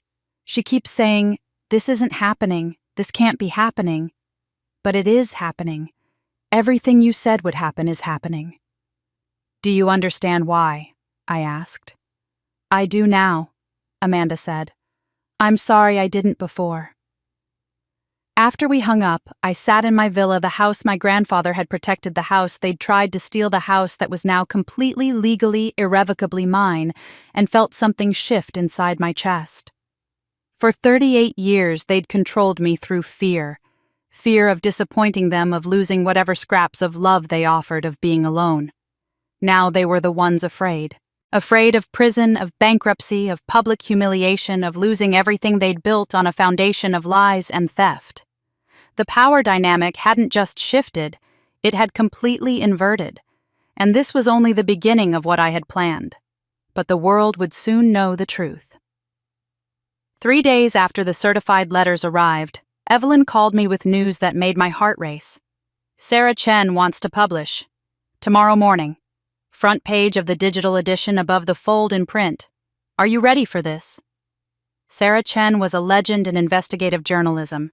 She'd spent 20 years exposing corruption, financial fraud, and systemic abuse in institutions that thought they were untouchable. She'd brought down a mayor, exposed nursing home fraud rings, and revealed family court judges who took bribes to award custody to abusive parents. When Evelyn had mentioned our case to her weeks ago before the Christmas confrontation, when we were still in the planning stages, Sarah had been immediately interested.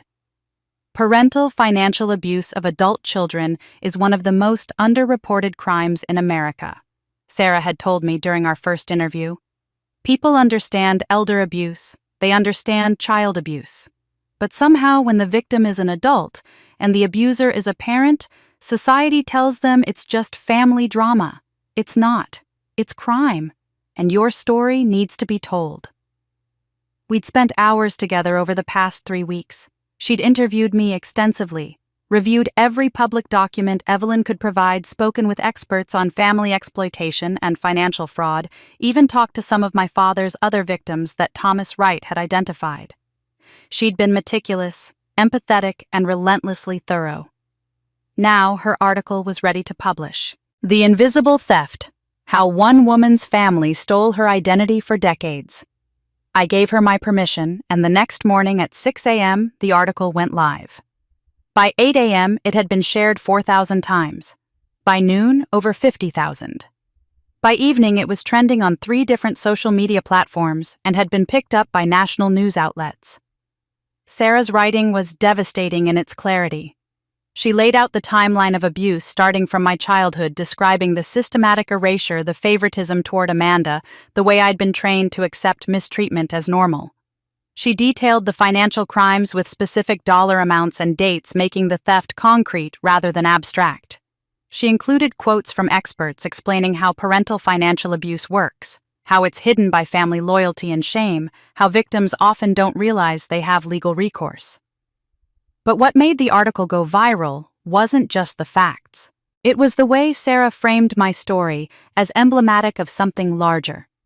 The invisible labor and invisible theft that happens when families view certain members as resources rather than people.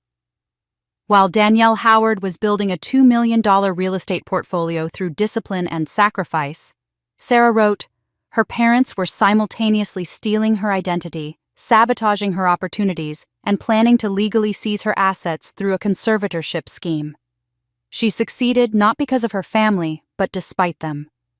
She is the definition of a self-made woman, someone who built everything from nothing, while the people who should have protected her actively worked to tear her down. The comments section exploded. Women shared their own stories of family financial abuse, of parents who'd stolen from them, siblings who'd been favored opportunities that had been blocked by jealous relatives. Men shared stories too, but the overwhelming majority of responses came from women who recognized themselves in my experience. My mother did this to me. Opened credit cards, destroyed my credit, then told me I was ungrateful when I confronted her. I'm 62 years old and I just realized my father's borrowing from me for 30 years was actually theft. This happened to my daughter. Thank you for giving her a name for what she experienced. The hashtag started within hours. Hashtag Stand with Danielle. Hashtag Survivor Not Victim. Hashtag Invisible Theft.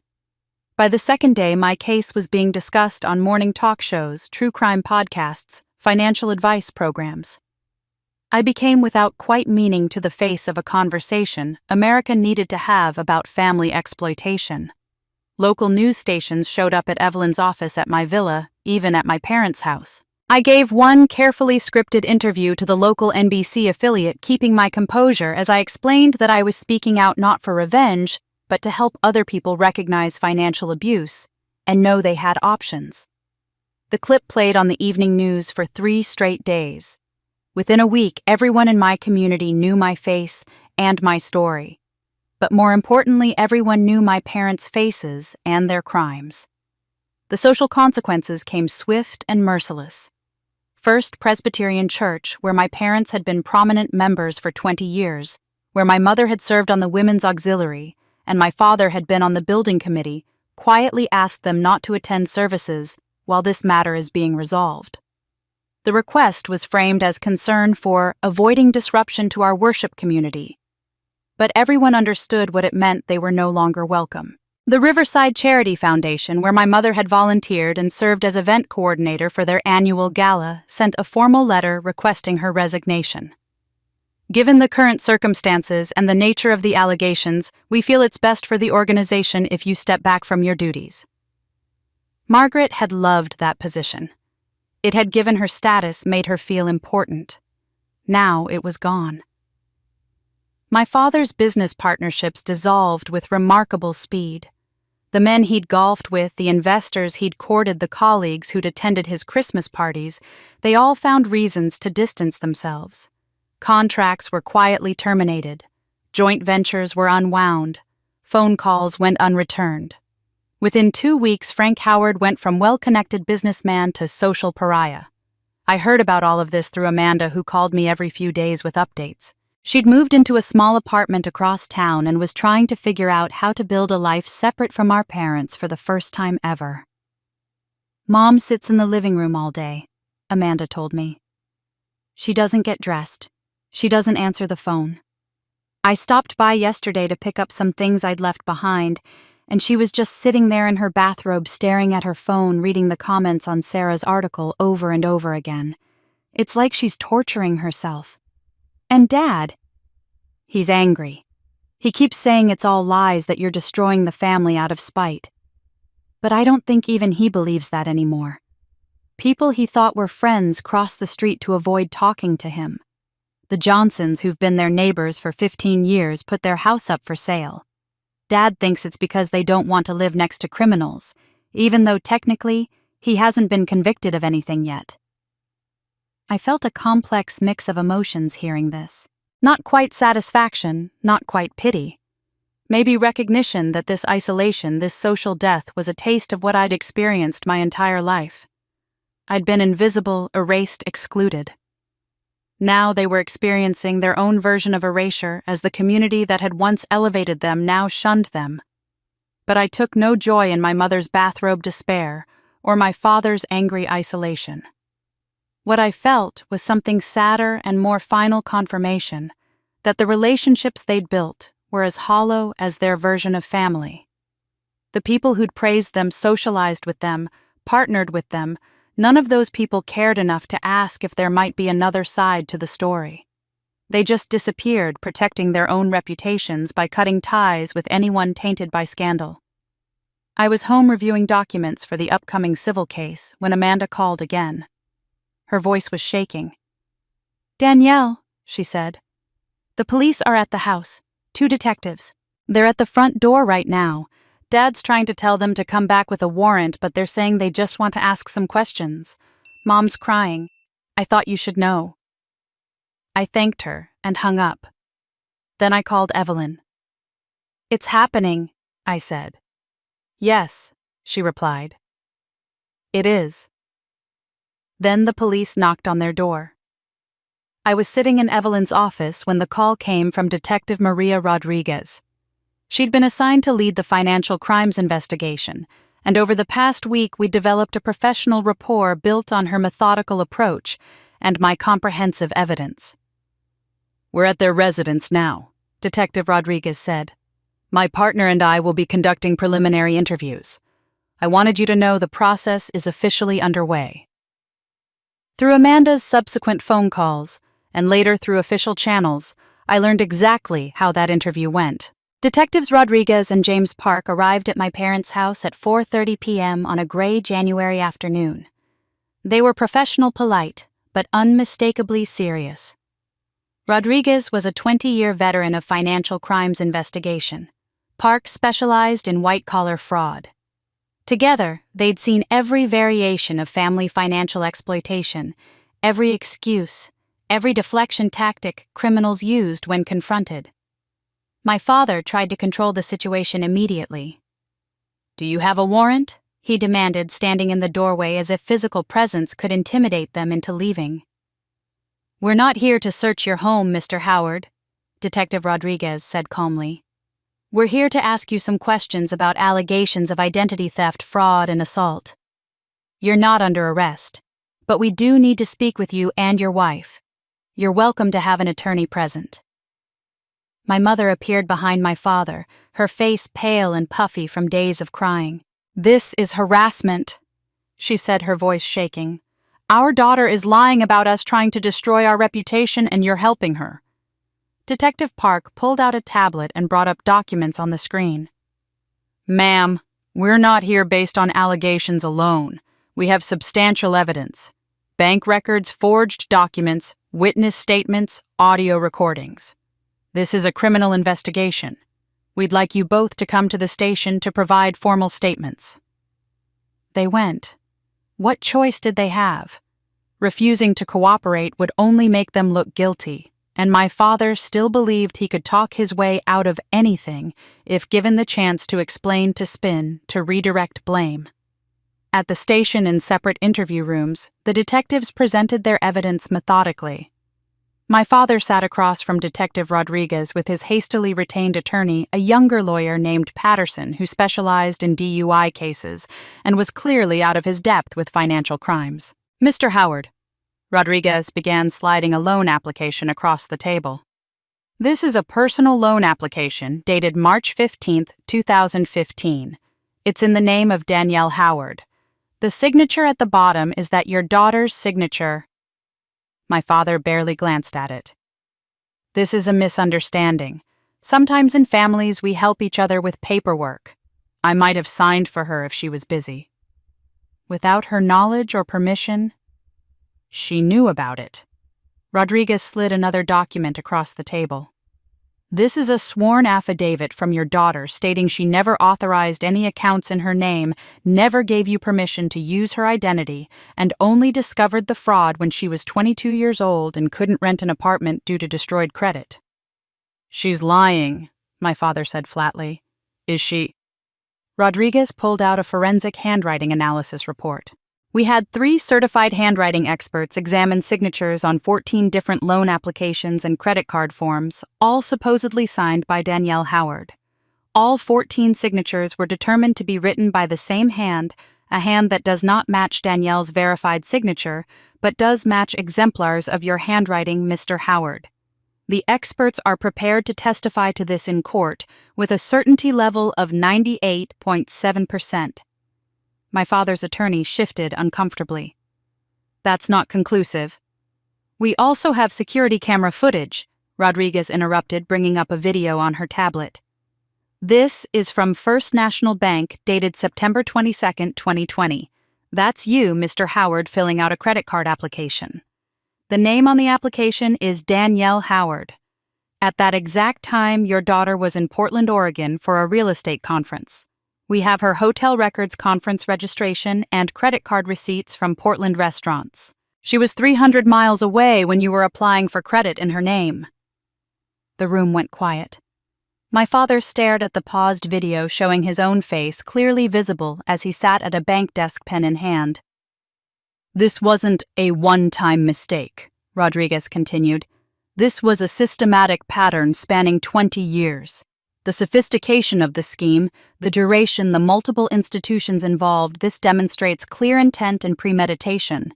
And 6 months ago, you made a payment on one of these fraudulent accounts, which means the crime is ongoing. Identity theft is a continuing offense, Mr. Howard. Every transaction resets the statute of limitations." My father tried another angle. "Even if I did use her information, she's my daughter. Family shares resources. This is a civil matter, not criminal." "It became criminal the moment you used her identity without consent," Park said from where he'd been standing by the door. "And it became far more serious when you demanded her property through physical violence. We have 15 witnesses who saw you strike your daughter across the face on December 25th. We have photographs of her injuries. We have testimony that you demanded she surrender her villa's keys. That's not a family disagreement. That's assault and attempted extortion."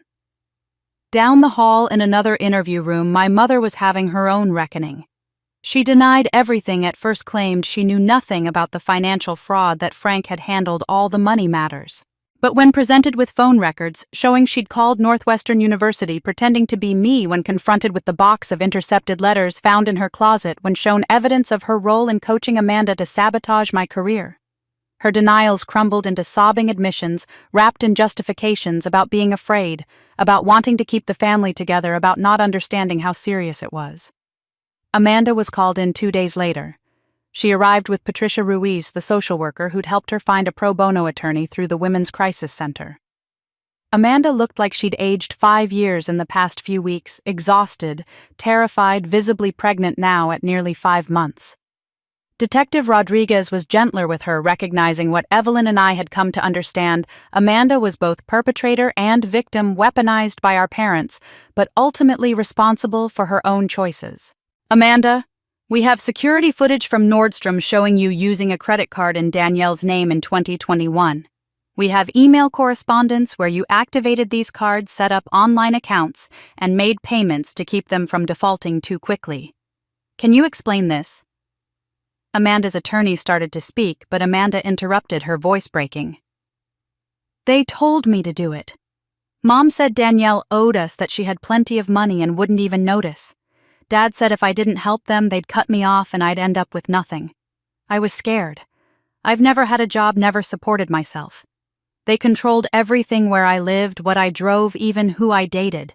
I did what they wanted because I didn't know how to survive without them." "That may reduce your culpability," Rodriguez said carefully, "but it doesn't eliminate it. You were an adult. You knew it was wrong." "I know," Amanda whispered. "I know it was wrong, and I'm sorry. I'm so sorry." The detectives documented everything. The interviews became official statements, evidence for the prosecution. Within a week, formal charges were filed. Frank faced 15 counts of identity theft, 12 counts of fraud, 1 count of assault, and 1 count of attempted extortion. Margaret faced 8 counts of fraud, 1 count of obstruction of justice, and multiple counts related to the intercepted correspondence and scholarship sabotage. Amanda, given her cooperation and evidence of coercion, faced 3 lesser charges of accessory to fraud, with a recommendation for probation rather than prison time if she continued cooperating. Evelyn called me the evening the charges were announced. "It's official. They're being prosecuted. Your evidence, your patience, your 15 years of documentation, it worked. The system is finally protecting you." I sat in my villa looking out at the ocean and felt something I'd been waiting my entire adult life to feel: validation. Not from my family, whose validation had always been conditional and poisonous, but from the legal system, from law enforcement, from the objective measurement of evidence and justice. The detectives believed me. The prosecutors believed me. The forensic experts confirmed what I'd always known. I wasn't crazy. I wasn't dramatic. I wasn't ungrateful or vindictive. I was a victim of crimes, and those crimes were finally being acknowledged and prosecuted. But the next revelation would shake even me. After the charges were announced, and the initial media storm had documented my victimhood in exhaustive detail, something unexpected happened. Journalists started asking a different question. Not, how did she survive this, but how did she thrive despite this? It started with a financial reporter from the Wall Street Journal who'd been following Sarah Chen's original story. He'd noticed something in my background that didn't quite fit the narrative of the struggling victim. I owned my villa outright, no mortgage. That was unusual for someone in their late 30s, especially someone who'd supposedly had their credit destroyed for years. He started digging. Public property records are accessible to anyone who knows where to look, and financial journalists definitely know where to look. What he found made him call Evelyn's office requesting an interview about Danielle Howard's investment portfolio. When Evelyn told me about the request, I hesitated. I'd never wanted attention for my financial success. I'd built my wealth quietly, deliberately, keeping it separate from my family drama. But Evelyn pointed out something I hadn't considered. The narrative right now is that you're a victim who finally fought back. That's true, but it's incomplete. If people understood how successful you actually are, they'd see the full picture that you weren't just surviving their abuse, you were transcending it. So I agreed to the interview. The resulting article published a week later was titled, "The Quiet Millionaire: How Danielle Howard Built a Real Estate Empire While Her Family Stole Her Identity." The journalist had done his homework. He'd traced my property holdings through public records, interviewed my tenants and contractors, even spoken with property managers in the 3 states where I owned buildings. The article revealed that I owned 14 residential properties, 6 apartment buildings with 4 to 8 units each, 5 single-family homes that I renovated and rented, and 3 commercial spaces that housed small businesses. My property management company, which I'd registered under an LLC to keep my personal name out of public records, generated approximately $180,000 in annual net income after expenses. Add to that my investment accounts index funds, dividend-paying stocks, municipal bonds, and my net worth was conservatively estimated at $2.3 million. The journalist had interviewed me about my strategy. "How did you build this on a destroyed credit score and without family support?" he'd asked. I'd explained the truth after discovering the credit fraud when I was 22. I'd spent 2 years disputing charges and rebuilding my score. By 24, I'd managed to get it up to 680, not great, but workable. I'd saved obsessively, living in a studio apartment with 2 roommates, driving a 15-year-old Honda, buying clothes at thrift stores. Every dollar I didn't absolutely need for survival went into savings. In 2010, when the housing market crashed and properties were being foreclosed everywhere, I had $43,000 saved. I bought my first property, a foreclosed duplex, for $38,000 cash at a county auction. I renovated it myself on weekends, learning plumbing and electrical work from YouTube videos.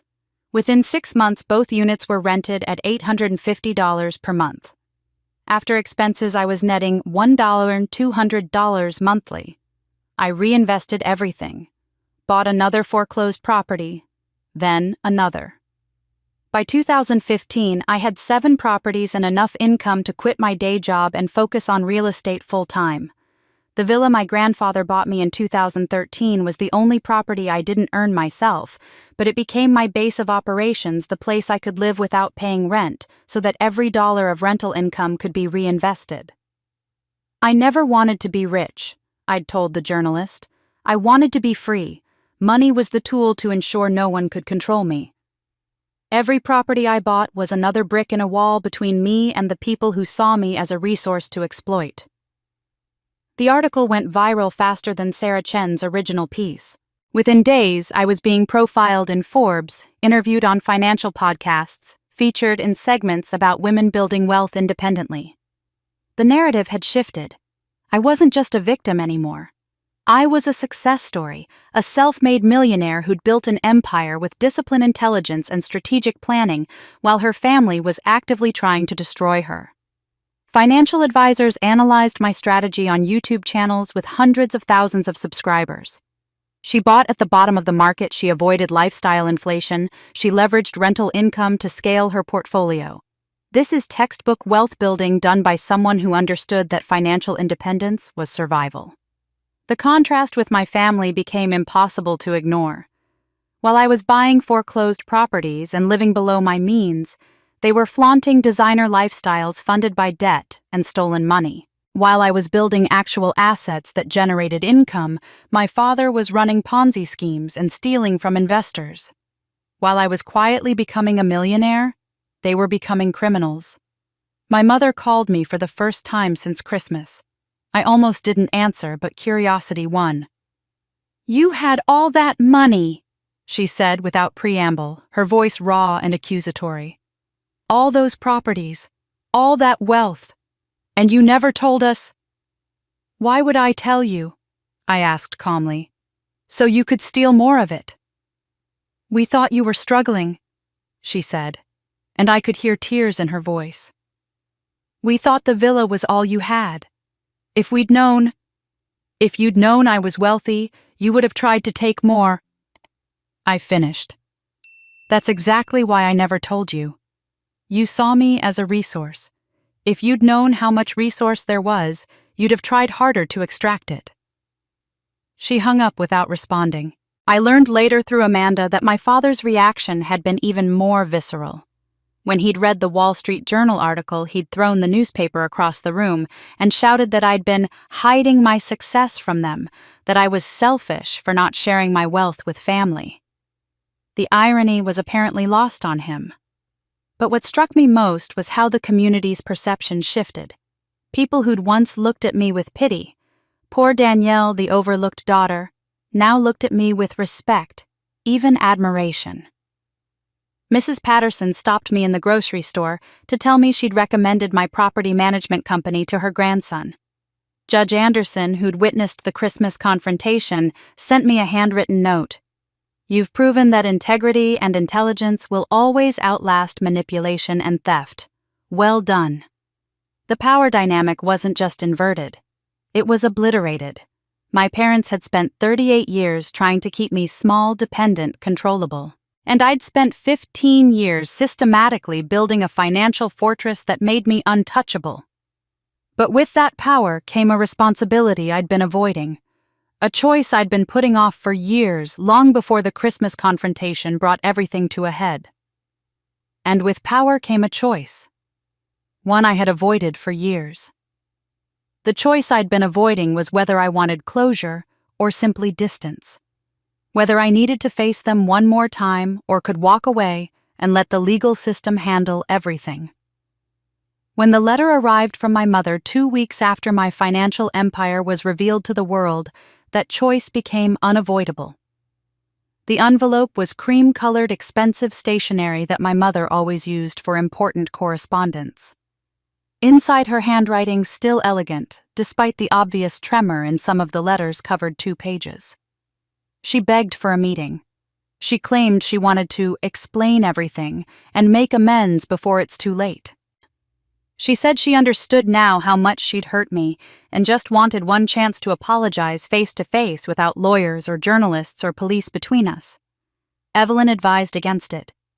"They want something from you. This isn't about making amends, it's about manipulation.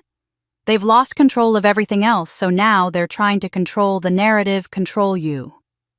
"I know," I said, "but I think I need to do this. I need to see them as they are now, not as the powerful figures who controlled my childhood. I need to walk into that house as an adult with power and walk out on my own terms." "Then I'm coming with you," Evelyn said. "As a witness, as protection, as family." We arrived at their house on a cold February afternoon. The landscaping, always meticulously maintained, showed signs of neglect: weeds in the flower beds, leaves piled in corners, the hedge overgrown. I'd called ahead so they were expecting us, but when my mother opened the door, I barely recognized her. She looked like she'd aged a decade in 2 months. No makeup, her hair pulled back carelessly, wearing yoga pants and an old sweater instead of her usual carefully coordinated outfits. The inside of the house was worse. Bills stacked on the kitchen counter, some marked with red past due stamps, moving boxes half-packed in the living room. The Christmas decorations, still up in January, now looked sad and desperate rather than festive. The air smelled stale, like windows that hadn't been opened in weeks. My mother tried to hug me. I stepped back, keeping physical distance. She froze, her arms dropping, and I saw something crumble behind her eyes. My father appeared in the doorway to his office, and the transformation in him was even more striking. The man who'd slapped me across the face on Christmas had been full of rage and entitlement, puffed up with his own self-importance. This man looked smaller somehow. His shoulders hunched, his expensive suit replaced with wrinkled khakis and a polo shirt. His bravado was gone, replaced by something that looked almost like fear. I'd dressed carefully for this meeting, a tailored navy suit, my most professional heels, minimal jewelry. I wanted to look like what I was: a successful businesswoman, someone with resources and power, someone who couldn't be intimidated or manipulated anymore. The contrast between us was stark, and I knew they saw it. The daughter they'd tried to keep small had outgrown them in every possible way. We sat in the living room, Evelyn beside me on one sofa, my parents on the other 3 feet of space, and 38 years of damage between us. My father spoke first, and his tone made my skin crawl with its familiarity, that particular blend of self-pity and guilt-tripping he'd perfected over decades. "Danielle, this has gone too far. We're being persecuted. The media is destroying our reputation based on exaggerations and misunderstandings. Family should protect family, not do this." "Family should protect family," I repeated quietly. "That's interesting coming from you." "We made mistakes," he continued, warming to his theme. "I admit that. But we can make things right. We'll pay you back somehow. Set up a payment plan. We'll make amends. Just please drop the charges. Talk to the DA. Tell them you want to handle this privately as a family." "After all," my mother added, her voice breaking strategically, "we gave you life. Doesn't that count for something?" I looked at them both for a long moment. These people who'd shaped every fear I had, every doubt, every moment of feeling not quite good enough. And I realized they had no power over me anymore. Not legally, not financially, not emotionally. They were just two scared people facing consequences they'd never imagined would actually arrive. "You gave me life," I said, my voice calm and clear. "Then you spent 35 years trying to take it back. You stole my identity when I was 16. You sabotaged my scholarship to Northwestern. You blocked job offers and internship opportunities. You intercepted letters that could have changed my life. You used me as a financial tool, opening accounts in my name, destroying my credit, stealing hundreds of thousands of dollars. You poisoned Amanda against me, weaponized her jealousy, made her complicit in your crimes." My father tried to interrupt. "We were struggling financially. I could have stopped you years ago." I continued, not raising my voice, but not allowing interruption either. "When I was 28 and had enough evidence to prosecute. But I waited. I wanted you to show me over and over who you really were. I wanted to be absolutely certain. And you did show me. Every time you called asking for money, every time you used guilt to manipulate me, every time you chose yourselves over my well-being, and finally on Christmas, when I had something you couldn't touch, you tried to take it by force. You slapped me in front of witnesses. That was your final answer to who you are." I pulled a small USB drive from my purse and placed it on the coffee table between us. "This contains every voicemail you left me over the last 15 years. Every request for money. Every promise that it would be the last time. Every guilt trip about how I owed you for giving me life. I could have used this years ago. But I waited because I needed to be absolutely certain that if I walked away, I'd never doubt myself. I'd never wonder if I'd misunderstood or been too sensitive or overreacted. Now I know. You are exactly who I thought you were." I stood up. Evelyn stood with me. Margaret lunged forward, grabbing my arm. "Please, we'll lose everything. The house, our reputation, our future. Don't you care at all?" I looked down at her hand on my arm, then gently but firmly removed it. "I already lost everything. I lost it every time you chose yourselves over me. Every time you saw me hurting and made it worse. Every time you had a chance to love me and chose control instead. The difference is what you're losing, you stole. What I lost, I never actually had." I walked toward the door. Evelyn followed, her hand resting protectively on my shoulder. "We're your parents," my father said desperately. "That has to mean something." I paused at the door, looking back one last time. "It means you had every opportunity to do better. And you chose this. Every single day for 38 years, you chose this." Then I walked out. The cold February air hit my face clean and sharp. I heard the door close behind us, not slammed, just closed. Final. I'd thought that would be the end. That walking out of that house would be the closing punctuation on our relationship. But I'd underestimated their desperation. They refused to let me walk away clean. 6 days after I walked out of their house, Amanda called me. Her voice sounded strained, careful, like she was reading from a script someone else had written. "Danielle, I know you probably don't want to hear from me, but Mom and Dad asked me to reach out. They want to do a proper apology, a real one, not like that meeting at the house. They want to take us to dinner somewhere neutral and formally make amends. They've been working with their attorney on how to make things right, and they want to present a plan that would help everyone move forward." The timing was suspicious. Their criminal trial date had just been set for June, 3 months away. Their attorneys had been in negotiations with the DA's office about a possible plea deal, but the DA wasn't budging. The evidence was too strong, the public attention too intense. This dinner invitation coming right now felt less like genuine remorse and more like desperation. "I don't know, Amanda," I said carefully. "I'm not interested in being manipulated again." "I understand, but I'll be there too. And you could bring Evelyn if that would make you feel safer. It's just dinner, just a conversation. If it goes badly, you walk away. But maybe they're finally ready to actually take responsibility." After we hung up, I called Evelyn immediately. She listened to Amanda's message, which I'd recorded automatically, and was quiet for a long moment. "It's a trap," she said finally. "But it might be a trap we can use against them. In our state, one-party consent recording is legal. If we go to this dinner with recording equipment and they try to manipulate you, pressure you, or attempt any kind of coercion, we document it all. It could be useful evidence of obstruction of justice, witness tampering, or continuing criminal conduct.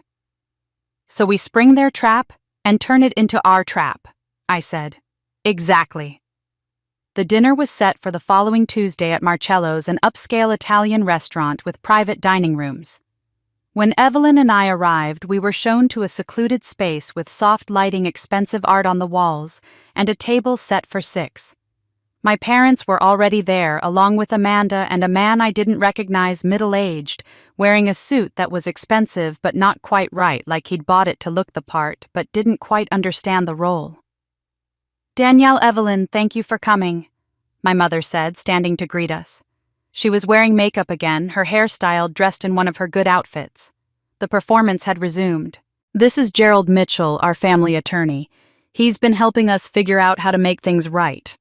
I shook his hand, noting how his palm was slightly damp, how his smile didn't quite reach his eyes. Evelyn had already positioned her phone face down on the table next to her water glass, the recording app activated and running. My own phone was in my purse with a backup recording running. We weren't taking chances. My father cleared his throat.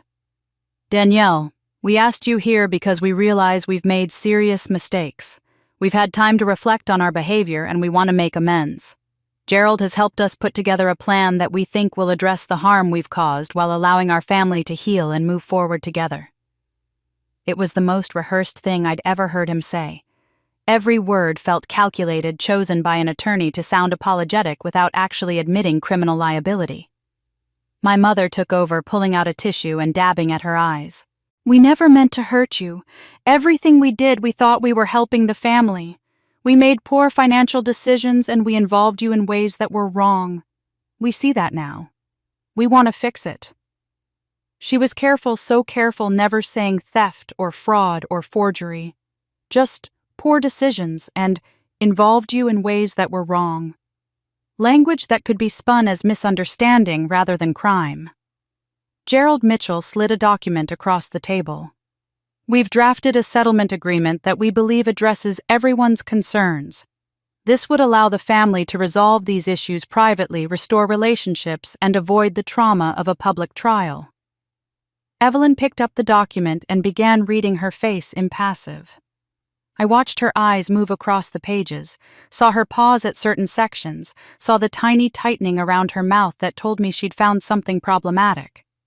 After several minutes, she set the document down and looked at me. "May I have a moment to discuss this with my client?" "Of course," Gerald said smoothly. Evelyn leaned close and whispered, "It's worse than I thought. They want you to drop all charges and lawsuits in exchange for $500 a month for 20 years. That's a total of $120,000 for crimes that cost you over $300,000. But that's not even the worst part. Page 7, Clause 14. You'd have to grant them financial power of attorney to facilitate family asset management. Page 9, Clause 22. You'd transfer 40% ownership of the villa to Amanda as a gesture of reconciliation. This isn't a settlement. It's legal theft. I nodded slowly, then straightened and picked up the document again, pretending to read it carefully. I asked questions, pointed to sections, made it look like I was genuinely considering their offer. My father's expression grew more hopeful. My mother leaned forward eagerly. Even Amanda looked relieved, like maybe this nightmare could finally end. Then I asked the question we'd planned. If I agree to this settlement, what happens to the criminal investigation, the charges that have already been filed? Gerald Mitchell had clearly been waiting for this. His answer was smooth practiced. Well, I can't make any guarantees about prosecutorial decisions, of course. The DA has discretion. But historically, when families reach private settlements and issue a unified statement expressing mutual forgiveness and resolution, district attorneys are heavily influenced by that. The victim's wishes carry enormous weight. If you were to sign this agreement and make a statement to the DA that you don't wish to pursue criminal charges, that you believe your family has made appropriate amends, I would expect the case to be dropped or significantly reduced. There it was. The entire purpose of this dinner laid bare. They wanted me to sign away my rights, give them back control of my assets, and use that coerced agreement to manipulate the criminal justice system. So this isn't really about making amends, I said quietly. This is about avoiding prison. Danielle, my father said, his voice taking on that familiar edge of desperation mixed with anger. We're trying to do the right thing here. We're your family. Family forgives. Family protects each other. What's there to think about? I set the document down and looked at each of them in turn. My father, who'd stolen my identity for 20 years. My mother, who'd sabotaged every opportunity I'd ever had. The attorney who was helping them try to legally steal from me one more time. Even Amanda, who looked uncomfortable but wasn't speaking up to stop this. That's exactly what I need to think about, I said, standing. What family actually means. Evelyn stood with me, her phone still recording on the table. Then, with a subtle movement, she reached down and tapped the screen. And when the last sentence left their mouths, I pressed stop. Evelyn tapped the screen of her phone one more time, then picked it up and held it where everyone at the table could see it. This phone has been recording our entire conversation for the past hour and 20 minutes. The effect was immediate. Gerald Mitchell's face went from practiced calm to absolute white in the span of a heartbeat. My father froze mid-reach for his wine glass. My mother made a small, choking sound. In this state, Evelyn continued calmly, one-party consent recording is completely legal when there's reasonable belief of attempted coercion or self-protection from ongoing harassment. Given the active criminal investigation and extensively documented history of abuse and manipulation, we easily meet that standard. You can't, Gerald started. I can, and I have, Evelyn interrupted. And I should mention, Gerald, that offering a settlement explicitly designed to influence criminal prosecution decisions creates significant ethical problems for you personally. The state bar takes a very dim view of attorneys who facilitate witness tampering or obstruction of justice, even tangentially. She turned to my parents. But what's really damaging is what Amanda said about 20 minutes ago during dessert. Do you remember Amanda? You were talking about how nervous you were about this dinner, and you said, Dad told me if we could just get Danielle to sign something, anything the lawyers could work with it. Amanda's hand flew to her mouth. She'd been so anxious during the meal, chattering nervously, and she'd let that slip without thinking. I saw the realization hit her. She'd just provided audio evidence that this entire dinner was a setup, a legal trap designed to coerce me into signing away my rights and derailing the criminal case. This proves consciousness of guilt, Evelyn said, standing and gathering her coat. It proves you weren't seeking genuine reconciliation, but attempting to manipulate the legal process. And that, Frank and Margaret, is a crime. We left them sitting at that table, my mother crying into her strategically placed tissues, my father staring at Evelyn's phone like it was a bomb that had just detonated. Gerald Mitchell was already on his own phone, probably calling someone more senior to figure out how badly he'd just compromised himself professionally. Outside the restaurant, Evelyn immediately called Detective Rodriguez. "We have a recording you need to hear. Attempted obstruction of justice, possible witness tampering. Can you meet us?" 30 minutes later, we were at the police station playing the recording for Rodriguez and the assistant district attorney, a sharp woman named Catherine Walsh who'd been handling the prosecution. They listened to the entire thing without interruption, and I watched Catherine's expression harden with each passing minute. When the recording ended with Amanda's damning statement, Catherine sat back. We were considering a plea deal, reduced charges, lighter sentences given their ages, and claimed lack of criminal history. But this changes everything. How so? I asked. This shows ongoing criminal conduct. They're under investigation. They know they're under investigation, and instead of taking responsibility, they attempted to coerce you into a fraudulent settlement designed to make the charges go away. That's not remorse. That's continued threat to public safety. The judge needs to see this. Rodriguez was already making calls. "I'm sending units to the restaurant now. If they're still there, we'll bring them in for questioning on the new charges." They were still there. I learned later that my parents had stayed at that table for nearly an hour after we left, arguing with Gerald Mitchell about what to do next, whether the recording was actually legal, whether they could claim they'd been entrapped.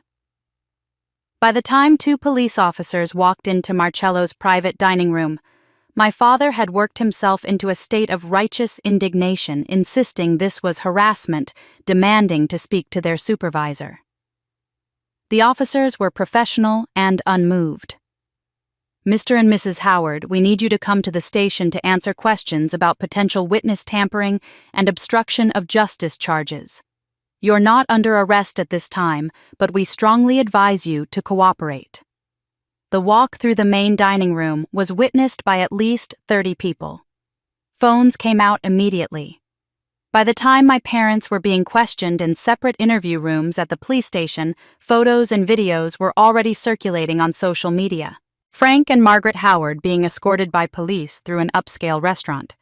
My father red-faced and blustering, my mother holding tissues to her face. The humiliation was complete. The same community that had witnessed my public humiliation on Christmas, that slapped that demand for my villa that moment when 15 guests watched, and did nothing, now watched my parents face the consequences. The symmetry wasn't lost on me, though it brought no joy. Only a sad confirmation that justice, when it finally arrives, often looks less like triumph and more like inevitability. I was sitting in my car in the police station parking lot processing everything when Amanda found me. She must have followed us from the restaurant. Her face was blotchy from crying, her designer dress rumpled, all her careful makeup washed away by tears. "I didn't know they were going to do that," she said, her voice breaking. "I swear, Danielle, they told me it was a real apology, that they'd worked with the attorney to figure out a genuine way to make amends. I didn't know about the settlement trap until you and Evelyn started reading it at the table." I looked at her, this sister who'd spent 33 years being weaponized against me, who'd stolen from me, sabotaged me, competed with me in a game neither of us had chosen to play. "You never asked what they were planning," I said quietly. "Because part of you didn't want to know. That's how they've controlled both of us our whole lives. They trained you not to ask questions, not to look too closely to accept their version of reality, because questioning it was too dangerous." Amanda slid down to sit on the curb next to my car, her head in her hands. "I'm pregnant," she said suddenly. 8 weeks. I haven't told them yet.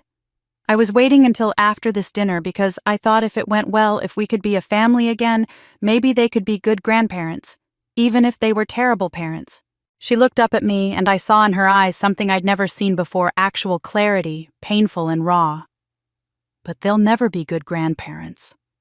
They'll do to my child what they did to us. They'll play favorites, create competition, use love as a weapon. And I just realized I don't want my child anywhere near them." For the first time in my life, I felt something like compassion for Amanda. Not forgiveness that would take years if it ever came at all, but recognition that she was also a victim just differently wounded. Then make sure your child never learns to fear love, I said. Break the cycle. That's the only revenge that matters. I drove away, leaving Amanda sitting under those harsh parking lot lights, alone with the truth she'd finally allowed herself to see. Back at my villa, I sat on my deck watching the ocean, thinking about the recording, the arrests, the long road that had led to this moment. Justice was being served. The legal system was working. My parents would face trial, likely conviction, probably prison time. But justice was not the end. I still had a life to rebuild. 3 months after that recording destroyed my parents' last desperate scheme, I bought a house 2 hours north of my hometown. It was nothing like the villa my grandfather had given me, smaller, older, weathered by salt air and ocean winds. But when I walked through it the first time and saw the wall of windows overlooking the Pacific, saw morning light flooding rooms that smelled like fresh paint and possibility instead of old secrets, I knew it was exactly what I needed. The house became my sanctuary. I planted a garden with vegetables I'd actually harvest and eat myself, not for show or performance. I painted the walls colors I liked, not colors that matched some decorator's vision of respectability. I bought furniture that was comfortable rather than impressive. And every morning, I sat on the deck with coffee and watched the ocean learning to breathe without the weight of their expectations crushing my chest. Dr. Lisa Chen's office was 10 minutes from my new house in a small building that overlooked a park. She was in her early 50s, warm but direct, with a PhD in family trauma and complex PTSD. Our first session, she'd asked me what I wanted from therapy. "I want to stop feeling like I'm waiting for the other shoe to drop," I'd said. "I want to sleep through the night without dreaming about my mother's voice. I want to believe that I deserve good things without wondering what the cost will be." "Those are achievable goals," she'd said. "But healing isn't forgetting what happened or forgiving people who hurt you. It's learning to integrate that pain into your story, without letting it be the only story you tell yourself." The work was harder than fighting my parents had been. At least with them, the enemy was external, visible, attackable. This was internal archaeology, digging through layers of damage to find out who I might have been without them, who I could still become despite them. Some sessions I cried for the entire hour. Some sessions we sat in silence while I tried to find words for feelings I'd spent decades suppressing. Dr. Chen never rushed me, never offered false comfort, just witnessed my pain and helped me name it. On a Saturday afternoon in late April, I went to a small gallery opening in town. I wasn't particularly interested in art, but the invitation had been posted in the coffee shop I'd started frequenting, and I'd decided that part of building a new life meant trying things without overthinking them. I reached for the exhibition catalog on the table near the door at the exact same moment another hand did. We both laughed awkwardly and pulled back. "Please take it," the man said. He was older than me, probably late 50s, with salt and pepper hair and kind eyes behind wire-rimmed glasses. "I'm going to look at the paintings first anyway. Catalogs are for when you want to remember what you saw." "Are you sure?" I asked. "Completely." He smiled and moved toward a large abstract canvas on the far wall. 20 minutes later, I found myself standing next to him in front of a painting that looked like sunset through shattered glass. "What do you see?"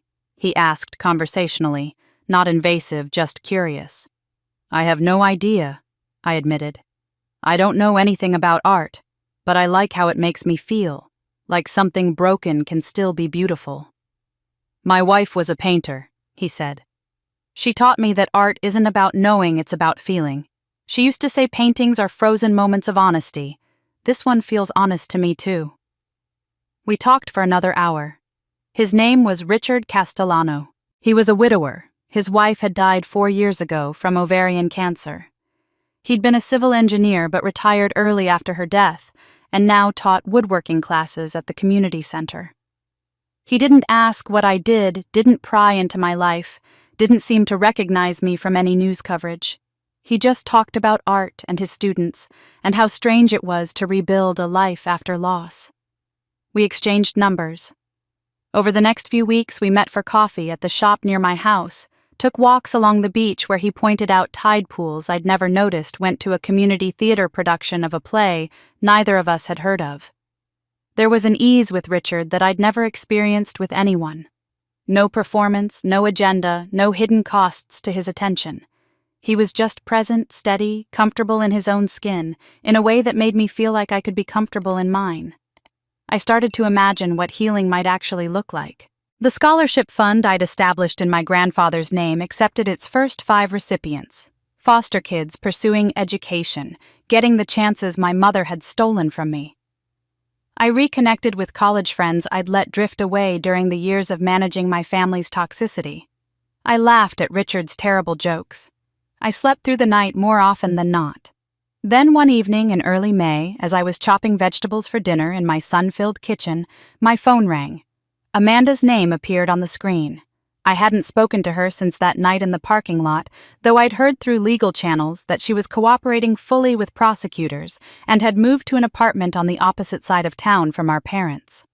I almost didn't answer, but something in the timing felt urgent. "Danielle," Amanda's voice was shaking. "I need to see you. Tonight, if possible. There's something you have to know before it's too late and I can't tell you over the phone." "Amanda, I'm not interested in more family drama." "Please," she interrupted. "This isn't about them. This is about you. About something I found. About someone who's been trying to reach you." The line went quiet except for breathing. Then I heard another voice in the background, muffled but distinctly not Amanda's. "Who's with you?" I asked. "Someone who has information you need," Amanda said carefully. "Information about your past, about who you really are." My heart started racing. "Amanda, what are you talking about?" "Just meet us, please. I'll text you the address. Come alone if you want, or bring Evelyn. But come." She didn't come alone.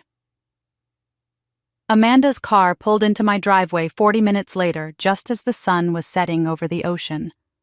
I watched from my kitchen window as she got out of the passenger side, moving carefully, her hand supporting her lower back. She was visibly pregnant now, her belly rounded beneath a loose sweater. The driver's side door opened, and a woman in her 40s emerged, carrying a leather folder and wearing the kind of sensible clothes that suggested a professional who spent more time in crisis centers than courtrooms. I met them at the door. Amanda looked terrible, not just pregnant, but exhausted in a way that went bone deep. Her hair was pulled back in a messy ponytail, no makeup, dark circles under her eyes. The designer clothes were gone, replaced by Target basics that had seen too many washes. "This is Patricia Ruiz," Amanda said. "She's a social worker specializing in family preservation cases. She's been helping me for the past month." Patricia extended her hand. "Thank you for seeing us, Danielle. I know this is unexpected." We sat in my living room, the 3 of us, and I waited for Amanda to explain why she'd come, who else was supposed to be here, what information I supposedly needed. Amanda took a shaky breath. "I'm 20 weeks pregnant now, almost 5 months. At the restaurant, I was only 8 weeks, barely showing. That's why you couldn't tell." "I remember," I said carefully. "What you don't know is how Mom found out about the pregnancy. I hadn't told anyone yet. I was scared, planning how to break the news. But Mom went through my trash when she was at my apartment 3 months ago. She found the pregnancy test. She never told me she knew." Amanda's hands twisted together in her lap. "Instead, she and Dad made a plan. They came to me a week later with this story about how they wanted to make amends with you, how they'd worked with an attorney to figure out the right approach. They said if I helped them secure your villa, if I convinced you to meet them to consider their settlement offer, they'd support me through the pregnancy. Financially, emotionally, everything I'd need as a single mother." "But that wasn't the real plan," I said. "No." Amanda's voice cracked. 2 weeks ago, I went to their house to pick up some things I'd left there. They didn't know I was there. I heard Dad on the phone with that attorney, Gerald Mitchell. He said once she signs over the deed, we'll make Amanda choose the baby or her inheritance. Either way, we win. He was laughing, Danielle. Laughing about forcing me to choose between my child and financial security. I felt sick. They were going to use your baby as leverage. Not just leverage, control. Forever. If I kept the baby, they'd hold money over my head constantly. If I gave up the baby, they'd make sure I knew it was my choice, my failure. They were setting a trap for both of us. They'd get your villa, and they'd own me completely through my child. Amanda was crying now, tears streaming down her face. They never cared about me or the baby. We were just tools to get your property. Patricia spoke for the first time. That's when Amanda reached out to the Women's Crisis Center where I work. She was terrified, financially destroyed, emotionally devastated. But she was also finally ready to break the pattern. I've lost everything, Amanda said quietly. My fiancé left when the scandal hit the news. He said he couldn't handle being associated with that family. I lost my marketing job because the company didn't want the negative publicity. My credits destroyed because I was on several of their accounts. I'm facing bankruptcy. I had to move into a subsidized apartment for low-income pregnant women. Everything I thought made me special, made me better than you. It was all built on their lies and stolen money. And now? I asked. Now I'm in therapy twice a week, Amanda said. I'm attending parenting classes. I'm working with Patricia to build a safety plan so my child never experiences what we did. I'm applying for every job that will take someone with a high school diploma and no recent work history. I'm starting over at 33 with nothing. Patricia pulled papers from her folder. Amanda is genuinely trying to break the cycle, but she's facing a custody evaluation. The court wants to ensure the child won't be in an unstable environment. A letter from you confirming that Amanda is taking responsibility and actively working toward change would help her case significantly. I looked at my sister. This woman who'd stolen from me sabotaged me, been weaponized against me since childhood. Part of me wanted to say no, to let her face the consequences alone. But I thought about that unborn child, about the cycle of abuse that had destroyed both of us in different ways, about my grandfather's words that I was meant to break free and build something better. You were a victim too, Amanda, I said finally. Not the same as me. You made choices I wouldn't have made. But you were damaged in your own way, manipulated from childhood to see me as competition rather than family. I can't forget what you did. I don't know if I can ever fully trust you, but I won't let your child suffer for your mistakes. Thank you, Amanda whispered. One condition, I said. You commit legally if necessary to keeping this child completely away from Frank and Margaret. Even after their release, even if they change, even if they claim they've reformed. The cycle ends here. They'll never meet my baby, Amanda said. That's a promise. Patricia nodded approvingly and made notes in her folder. Then Amanda reached into her bag and pulled out a sealed envelope, cream-colored and slightly worn, as if it had been carried around for days. There's one more thing, she said. I found this when I was clearing out my apartment in a box of old papers Mom gave me years ago. I don't know why it was mixed in with my stuff, but it has your name on it. She handed it to me. My name was written across the front in my mother's distinctive handwriting. Then Amanda handed me a sealed envelope, with my name written in my mother's handwriting. My hands were shaking as I took the envelope. The paper was worn at the edges like it had been opened and refolded many times. My mother's handwriting hadn't changed in decades, that precise, slightly slanted script she'd learned in Catholic school. The same writing that had signed permission slips and birthday cards and apparently hidden truths I'd never been meant to discover. I opened it carefully. Inside were several documents. The top one, a laboratory report from GeneTech Diagnostics, dated June 15, 2005. Paternity test results was printed across the header in bold letters. I was 18 years old in June 2005. I'd just graduated high school and was preparing to start at the state university. In the fall, my dreams of Northwestern already stolen by my mother's phone call to the scholarship committee.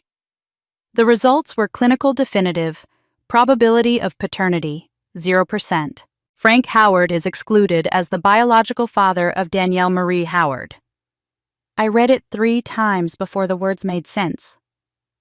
Frank wasn't my father. The man who'd raised me, who'd signed my birth certificate, who'd slapped me on Christmas, he wasn't my biological father. And he'd known since I was 18. Beneath the lab report was a handwritten note on Frank's personal stationery, dated the same week as the test results. His handwriting was aggressive, pressed hard into the paper. Confirmed. M's daughter is not mine. The resemblance to him is undeniable. No wonder she excels his intelligence, not my mediocrity. Margaret swore for 18 years that Danielle was mine. She lied. The question now, do I expose the lie and lose everything reputation business, the life I've built? Or do I stay silent and make them both pay for this betrayal in other ways? I choose revenge. I felt Amanda's hand on my shoulder, but I couldn't look up from the papers. There were more letters beneath older ones written before the DNA test when Frank was still just suspicious. One from 1990 when I was 3 years old. I see him in her face. The way she thinks, analyzes challenges, that's not from me. M swears she's mine, but I know. I know. If I leave, I lose everything reputation, business, respect. So I'll stay. I'll raise her.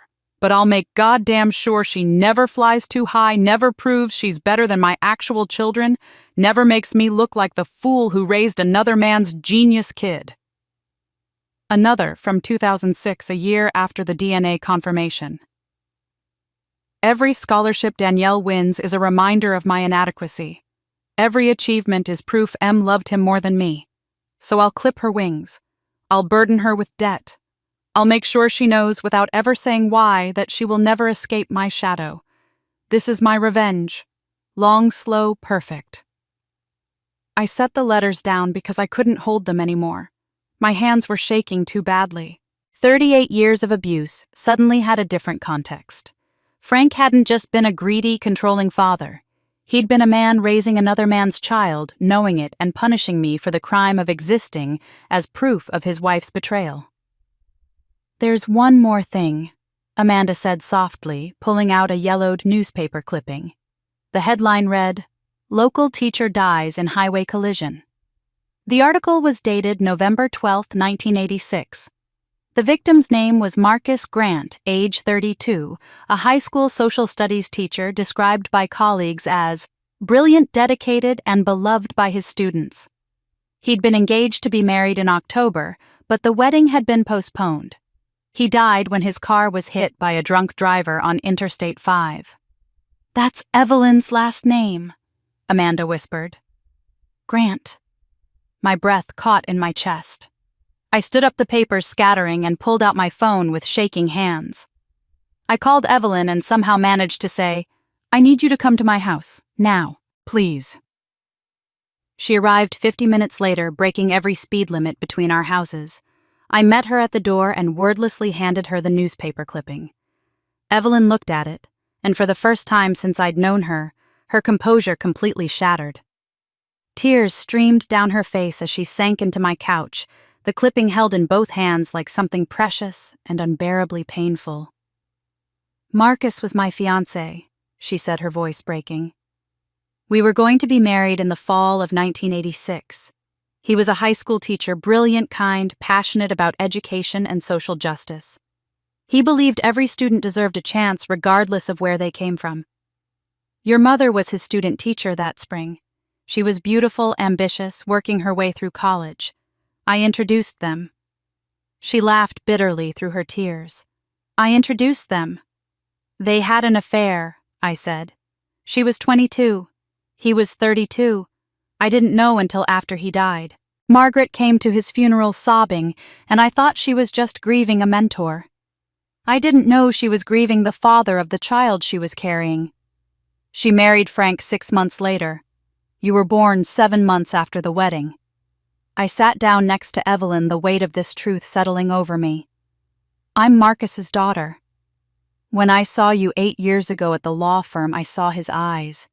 The exact shade of gray-green, his expressions, the way you tilt your head when you're thinking deeply about something, the way you pause before answering, making sure you have the right words. All Marcus." She looked at me. Really looked at me, seeing someone different now. I couldn't prove it. I had no right to DNA evidence. But I knew. In my heart, I knew. That's why I've protected you like my own, because you are. You're the daughter of the only man I ever loved. And I'll be damned if I let Margaret's shame and Frank's revenge destroy what's left of him in this world. I thought about my grandfather's letter, about how he'd said I had integrity and courage, about how he'd left everything to me, bypassing his own daughter. Had he known too? Had he suspected the truth? Everything made terrible sense now. Frank's escalating cruelty after 2005. Margaret's desperate need to control me, to keep me from succeeding too publicly, from drawing attention that might make people see the resemblance to a man who'd died before I was born. The way they'd both seemed to hate me more the more I achieved, as if my success was a personal insult rather than a natural thing to celebrate in a child. I wasn't abused for anything I'd done. I was abused for existing. For being living proof of my mother's affair and my father's Frank's humiliation. I knew then exactly what I needed to do next. What I needed to do next was see this through to the end. Not just for me anymore, but for Marcus Grant, the father I'd never known. For my grandfather who'd tried to protect his granddaughter from the poison in his own daughter's heart. For every person Frank and Margaret had hurt in their desperate attempts to maintain a life built on lies. The trial began in early June, 6 months after that Christmas slap that had started everything. I sat in the courtroom every day watching the prosecution methodically present the evidence I'd spent 15 years collecting. Bank records, forged signatures, audio recordings, witness testimony, the forensic accountant's charts showing the pattern of theft, the handwriting expert explaining with scientific certainty that Frank had signed my name on 14 separate loan applications. Frank's attorney tried to paint it as a family misunderstanding, tried to claim that informal money sharing was normal in families. But the jury saw through it. On June 28th, they returned guilty verdicts on all counts: identity theft, fraud, attempted extortion, obstruction of justice. Frank received 5 years with possibility of parole after 3. Margaret received 3 years with parole eligibility after 18 months, the lighter sentence attributed to her age and what the judge called her lesser direct role, though I knew better. She'd been the architect of the psychological abuse, the one who'd sabotaged my opportunities and weaponized my sister against me. But the justice system had spoken, and I had to accept it. Amanda, who'd testified against them with devastating honesty, received 2 years probation and 300 hours of community service. She'd stood in that witness box and detailed every manipulation, every lie, every scheme they'd made her participate in. I saw our mother's face when Amanda described the pregnancy trap, the only time Margaret showed anything resembling shame during the entire trial. The civil case concluded a week later. $340,000 in restitution plus legal fees to be paid from the forced sale of their assets. The house I'd grown up in with its Christmas lights and oppressive atmosphere sold at auction for less than they'd paid for it. Frank's business assets were liquidated. They declared bankruptcy. Everything they'd built through theft and manipulation was gone. I felt no triumph watching their empire crumble. Just a quiet sense of completion, like a long illness finally running its course. The probate court hearing happened in July. Evelyn presented the authentic will, the forged replacement, the evidence of Frank's attempted bribery of the court clerk. The judge invalidated the fraudulent will and officially recognized me as sole heir to my grandfather's estate. Evelyn, who'd been named executor in the original will, released funds that had been held in legal limbo for 15 years. $800,000, including accumulated interest. My grandfather's final gift protected all this time, finally reaching the granddaughter he'd tried to save. I established the Marcus Grant Memorial Scholarship that same week, full rides for foster children pursuing teaching degrees. The application asked for essays about overcoming adversity and the power of education to transform lives. My biological father, who died before knowing he had a daughter, would help dozens of kids escape the circumstances of their birth. I also set up a compensation fund for the 3 other victims of Frank's schemes, people who'd lost money in his fraudulent real estate deals but couldn't afford lawyers to fight back. It wasn't about publicity or redemption. It was about using what I'd reclaimed to help heal what they'd broken. After the final sentencing hearing, Evelyn asked me to meet her at a cafe near the courthouse. "There's someone I need you to talk to," she said. "Someone who's been part of this longer than you know." When I walked into the cafe and saw Richard sitting at a corner table, my heart both lifted and dropped. I'd been seeing him for months now, letting myself believe in something uncomplicated and genuine. But the serious expression on his face and Evelyn's careful positioning near the door told me complication was coming. I sat down. Evelyn sat beside Richard across from me, and the configuration felt like an intervention. "Danielle," Evelyn began. Richard wasn't a coincidental meeting. The world tilted. "What?" "6 months before you met him at that gallery, your father's business associates started making threats. Veiled ones, but threats nonetheless. I hired Richard as a private security consultant. He's a retired civil engineer, yes, but he also spent 20 years doing security assessments and threat analysis. I asked him to investigate who might retaliate against you when the case went public." I looked at Richard, feeling betrayed in a way I hadn't felt since Christmas. "You were spying on me." "No," Richard said firmly. "I was working in the background identifying potential threats. I never followed you, never surveilled you personally. I was tracking your father's associates, making sure none of them planned physical harm. For 3 months, that's all it was. And then I actually saw you at that gallery in September. I was there for legitimate reasons. My niece had a painting in the exhibition. When we reached for the same catalog, when we started talking about art and honesty, I felt something I hadn't felt since my wife died. Something real." Evelyn spoke softly. "He called me that night and said he couldn't continue the assignment, that he'd met you and couldn't be objective anymore." I agreed. Everything after that first meeting, the coffee dates, the beach walks, the theater, that was Richard choosing you, not Richard working for me. "But you lied," I said, my voice shaking. "You let me think it was fate or coincidence or whatever people call it when 2 people just meet. You let me trust you." "I know," Richard said. "And I'm sorry. I should have told you sooner. But I was afraid you'd see everything that came after as tainted by how it started. I was afraid I'd lose you." I stood up, needing space, needing air. "I need to think about this." But there was one more person I needed to face. The person I needed to face turned out to be myself. I spent 3 days processing Richard's revelation, walking the beach alone, sitting in Dr. Chen's office trying to untangle genuine connection from strategic positioning. Richard gave me space, sending only one text: "I'm here when you're ready to talk, or not talk, whatever you need." I was still deciding what I needed when 2 letters arrived, both postmarked from different correctional facilities. One from Frank at the medium security men's prison 2 hours north. One from Margaret at the women's facility an hour east. 4 weeks into their sentences, they'd finally found a way to reach me. I almost threw them away unopened. But something made me sit down at my kitchen table and read them one after the other, like studying evidence of a crime I already knew had been committed. Frank's letter was typed 3 pages single-spaced. It began with Bible verses about forgiveness and redemption, about how the prodigal son was welcomed home, about how Christ taught mercy over judgment. Then it launched into a narrative I barely recognized. According to Frank, Margaret had orchestrated everything. She was the one obsessed with money and status. She'd pressured him to use my identity, threatened to leave him if he didn't help secure the family's financial future. He was just a weak man who'd gone along with a domineering wife. "I always loved you, Danielle," he wrote, "even after I learned you weren't my biological daughter. I could have abandoned you, but I stayed.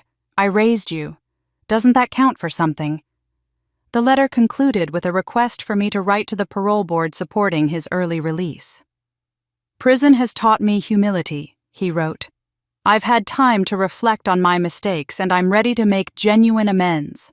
With your help, I could get out in 2 years instead of 3. Please show mercy. Be the bigger person." I set it aside and opened Margaret's letter.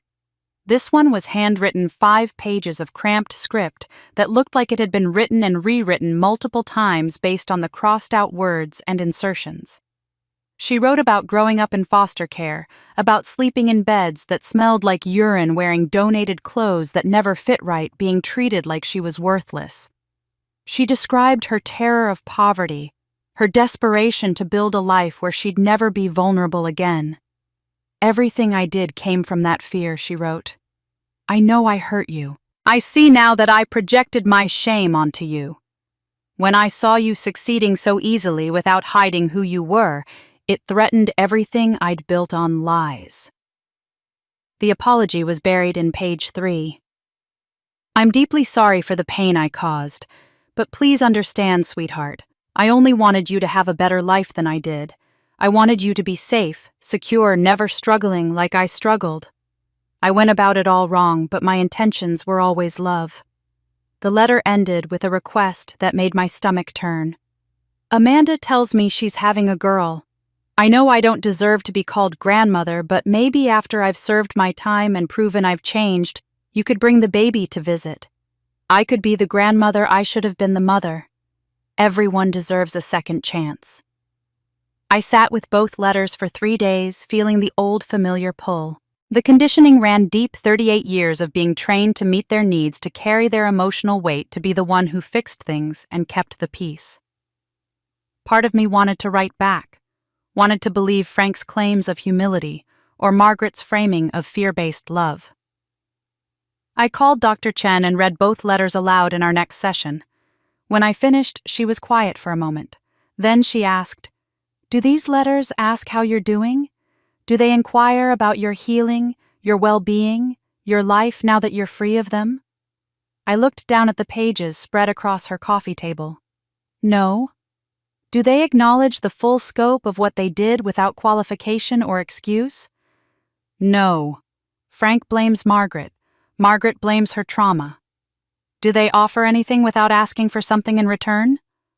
I saw it then, clear as daylight. Both letters were performances designed to elicit specific responses. Frank wanted parole advocacy. Margaret wanted access to Amanda's baby, a new generation to control. Neither asked about me except as a means to their ends. I made my decision. I wouldn't respond. Not because I was being petty or vindictive, but because I finally understood that engaging would only restart the cycle. They hadn't changed. They'd just adapted their manipulation to fit their current circumstances. That evening, I wrote one sentence in my journal. I don't need their apology to move forward. Their validation was never mine to seek. Then I decided to make peace with my sister instead. Instead of responding to my parents' manipulative letters, I called Amanda and asked if she wanted to meet. We agreed on a small park near the beach, neutral territory where neither of us had history or wounds attached to the location. She was already there when I arrived, sitting on a bench facing the ocean, her hands resting on her pregnant belly. She looked so different from the sister I'd grown up with. The designer clothes were gone, replaced by a simple cotton maternity dress from Target. Her hair, once professionally highlighted and styled weekly, was pulled back in a plain ponytail showing gray roots she hadn't bothered to cover. The entitled air she'd carried her entire life had been replaced by something quieter, more tentative. She looked like someone learning to take up only the space she actually needed, rather than the space she'd been taught to demand. "Thank you for the letter," she said as I sat down beside her. "It helped. The judge granted me full custody with the stipulation that I continue therapy and parenting classes. Your statement about me taking active steps toward change made a difference." "You're welcome," I said carefully. We sat in silence for a moment, watching waves roll in. Then Amanda spoke again, her voice steady but sad. "I spent 30 years believing I was special, because they chose me over you. I got the attention, the praise, the resources. I thought that meant I was better, more valuable. But I finally understand being the chosen one just meant I was more useful to them. They didn't love me more. They just needed me for different things. They loved neither of us. They used both of us differently. It was the most honest thing she'd ever said to me. We were both victims, I acknowledged. But we responded differently. I can't forget that you actively hurt me, even if you were manipulated into it. I know, Amanda said. I'm not asking you to forget. I'm just trying to understand so I don't repeat their patterns with my daughter. She told me things then that I hadn't fully understood about how the manipulation worked. Starting when she was about 7 years old, Margaret would only praise her when I failed or was criticized. If we both did well at something, Margaret would find fault with my success while elevating hers. When you got an A and I got a B, she'd say, Amanda worked so much harder for that B than Danielle did for her A. She was training me to see your failure as my success. I thought about all those years of competition that I'd never wanted the way every achievement felt hollow because it meant Amanda would be hurt or I would be diminished. She trained me to see my success as something that took love away from you. We were set up to be enemies from childhood. They did it to each other too, Amanda said. Dad controlled Mom through money. Mom controlled Dad through emotional manipulation. Their marriage was a power struggle and we became weapons in their war. Every time Dad wanted to hurt Mom, he'd use you, praise you to make her jealous, then withdraw support to prove he could. Every time Mom wanted to hurt Dad, she'd use me, make me fail to prove his family was flawed, make me succeed to prove she was the better parent. Understanding this didn't erase what Amanda had done, but it explained how a child raised in that toxic system might grow into an adult who hurt others without fully grasping the harm. We were both products of the same poison, just metabolized differently. What happens now? Amanda asked. With us, I mean. I chose my words carefully. I'm willing to support your efforts to be a healthy parent. But our relationship won't be what families are supposed to look like. I can be someone who wishes you well from a distance. But I can't be the sister who shows up for holidays and pretends the past didn't happen. Forgiveness doesn't mean reconciliation. I forgive you as part of my healing, but I'm choosing boundaries as part of my safety. Amanda nodded slowly. I understand. And honestly, distance is probably healthier for both of us. I need to figure out who I am when I'm not performing for their approval or competing with you.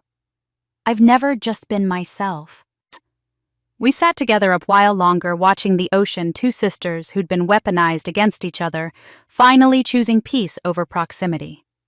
As we stood to leave, Amanda placed her hand on her belly. I'm naming her Danielle, she said quietly. Not to guilt you or claim a connection I don't deserve, but because you're the strongest person I know, and I want my daughter to have a namesake who survived. The emotion hit me unexpectedly, tears pricking my eyes. I simply nodded, not trusting my voice. Then Amanda hesitated, looking out at the water. There's one more thing you should know. About Christmas night. About why they demanded the villa that specific night. Then Amanda revealed one final truth about the night everything changed. They knew about your real estate portfolio 3 weeks before Christmas, Amanda said. Someone at the county assessor's office leaked property records to Dad. He was furious when he realized you owned 14 properties that you were worth millions while they were drowning in debt from their legal fees and failing businesses.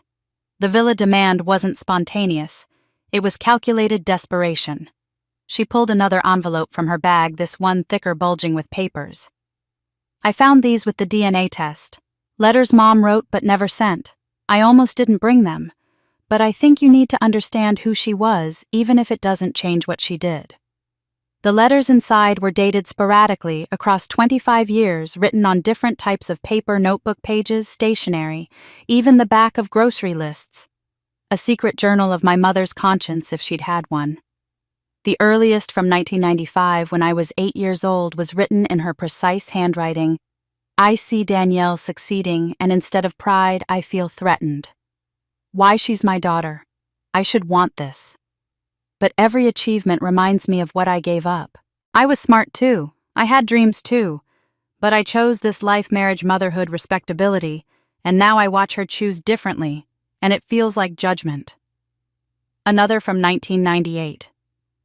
She won the science fair again. Frank didn't go. I told him we had Amanda's recital, but that was next week. I just couldn't bear to watch everyone praise Danielle while I stood there feeling like a failure. What kind of mother am I? The kind who knew she was hurting me and did it anyway. The self-awareness made it worse, not better. But the letter from 2001 made me physically sick. I was 14. I'd won a regional academic competition and qualified for a full scholarship program I'd never heard of. Today, I intercepted the scholarship notification, Margaret had written. Full ride to any university in the country. She's 14. This could change everything for her. And I hid it. I told her the mail came, but there was nothing important. I watched her face fall and felt relief. If she leaves for some prestigious school at 16, she'll realize she doesn't need us. She'll see our mediocrity clearly. And Frank will blame me. He already resents how brilliant she is, how much she reminds him of Marcus. I can't lose my husband and my daughter. So I'll keep her close the only way I know, by making sure she never discovers her full potential. I'd been 14, a child. And she'd stolen a full-ride scholarship that could have sent me to college 2 years early, gotten me away from them sooner, changed the entire trajectory of my life. And she'd done it consciously, deliberately, while watching my disappointment and feeling relieved. The final letter was dated December 3rd, 3 weeks before the Christmas slap. Frank wants to take Danielle's villa. He says we're entitled because we raised her. I know this will destroy what's left of our relationship, but I'm scared. We're drowning financially. I'm old and tired, and I realize I've built nothing real, no genuine relationships, no true accomplishments. Just a house of cards made from lies and control. Danielle built an empire from nothing. She is everything I could have been if I'd been brave enough. But it's too late for me now. So yes, I'll help Frank take the villa. Not because we deserve it, but because I can't face the truth that my daughter surpassed me because she was stronger, not because I failed to stop her. I folded the letters carefully and put them back in the envelope. My mother had known she was destroying me. She'd documented it in real time, and she'd chosen her own fear over my well-being every single time. Understanding didn't undo the damage. It just explained why some people choose to destroy what they cannot become. And so, I made my final decision. My final decision was to choose myself. Not in the selfish way my parents always accused me of when I set boundaries, but in the way my grandfather and Marcus Grant would have wanted, by claiming my own identity, my own name, my own future. I filed paperwork to legally sever all financial ties with Frank and Margaret Howard. They could never claim me as a dependent, never use my name for insurance or credit, never contest my estate. And then I filed for a name change. The ceremony was held in a small courtroom on a Tuesday morning in September. Just 5 people attended: Evelyn, Dr. Chen, Richard, Patricia, and me. The judge was a woman in her 60s named Alice Brennan, who'd followed my case in the news. She looked at the paperwork and then at me. Danielle Marcus Grant, you're taking your biological father's name and your grandfather's name. Yes, Your Honor. And leaving Howard behind entirely? Yes. Judge Brennan smiled. Names are powerful things. We're given them at birth and we carry them like luggage we never chose. But the law recognizes that sometimes we need to set down that luggage and pick up something that actually fits who we are. Today you're choosing who you are. That's real freedom. She signed the order. Congratulations, Ms. Grant. I walked out of that courtroom as Danielle Marcus Grant, and something inside me felt lighter than it had in 38 years. The scholarship fund expanded significantly after that, not just for foster children anymore, but for any young person escaping family abuse who wanted education as a path to freedom. Patricia agreed to work part-time helping me identify and vet candidates. We gave out 12 scholarships that first year, full rides that would change lives the way mine could have been changed if my mother hadn't intercepted that notification when I was 14. I also started volunteering with a legal aid organization that helped identity theft victims. I met so many people, mostly women who'd been financially abused by family members, parents who'd stolen their children's identities, siblings who'd opened credit cards in each other's names, partners who'd destroyed their spouse's credit out of spite. The shame kept most of them silent for years, just like it had kept me silent. I started speaking at community centers, writing op-eds about the need for better legal protections. My public presence shifted from victim to advocate. I wasn't defined by what they'd done to me anymore. I was defined by what I was doing to help others. Then one October evening, Evelyn arrived at my house unannounced. I knew immediately something was wrong. She looked exhausted in a way I'd never seen, and when she sat down on my couch, she moved carefully like someone whose body hurt. "I need to tell you something I should have told you months ago," she said.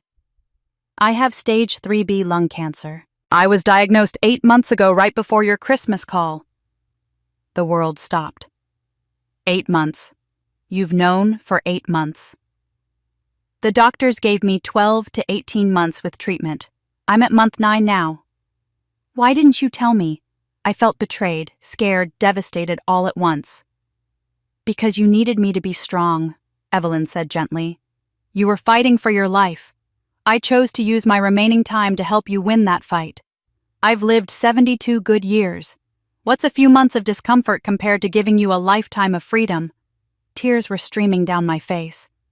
You should have told me. Maybe. But then I got to meet you, really meet you. I got to know Marcus's daughter.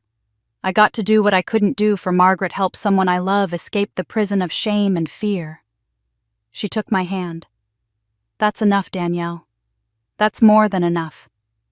And then came the moment I truly understood what freedom felt like. Freedom felt like sitting beside Evelyn's hospice bed 14 months after her diagnosis, holding her hand as afternoon light streamed through the window overlooking the garden she'd insisted on being able to see. We'd spent those final weeks talking about everything we'd never had time for before Marcus, and what he'd been like, how he'd made Evelyn laugh, how he'd believed every student deserved dignity, Margaret's childhood and the trauma that had twisted into cruelty, Evelyn's career and the cases that had mattered most, the people she'd saved and the ones she couldn't. What makes a life well lived? Her last words to me, whispered through labored breathing, were, "You gave me the gift of family at the end. Thank you." Then she closed her eyes and simply stopped. Peaceful. Complete. Her funeral filled the largest church in town.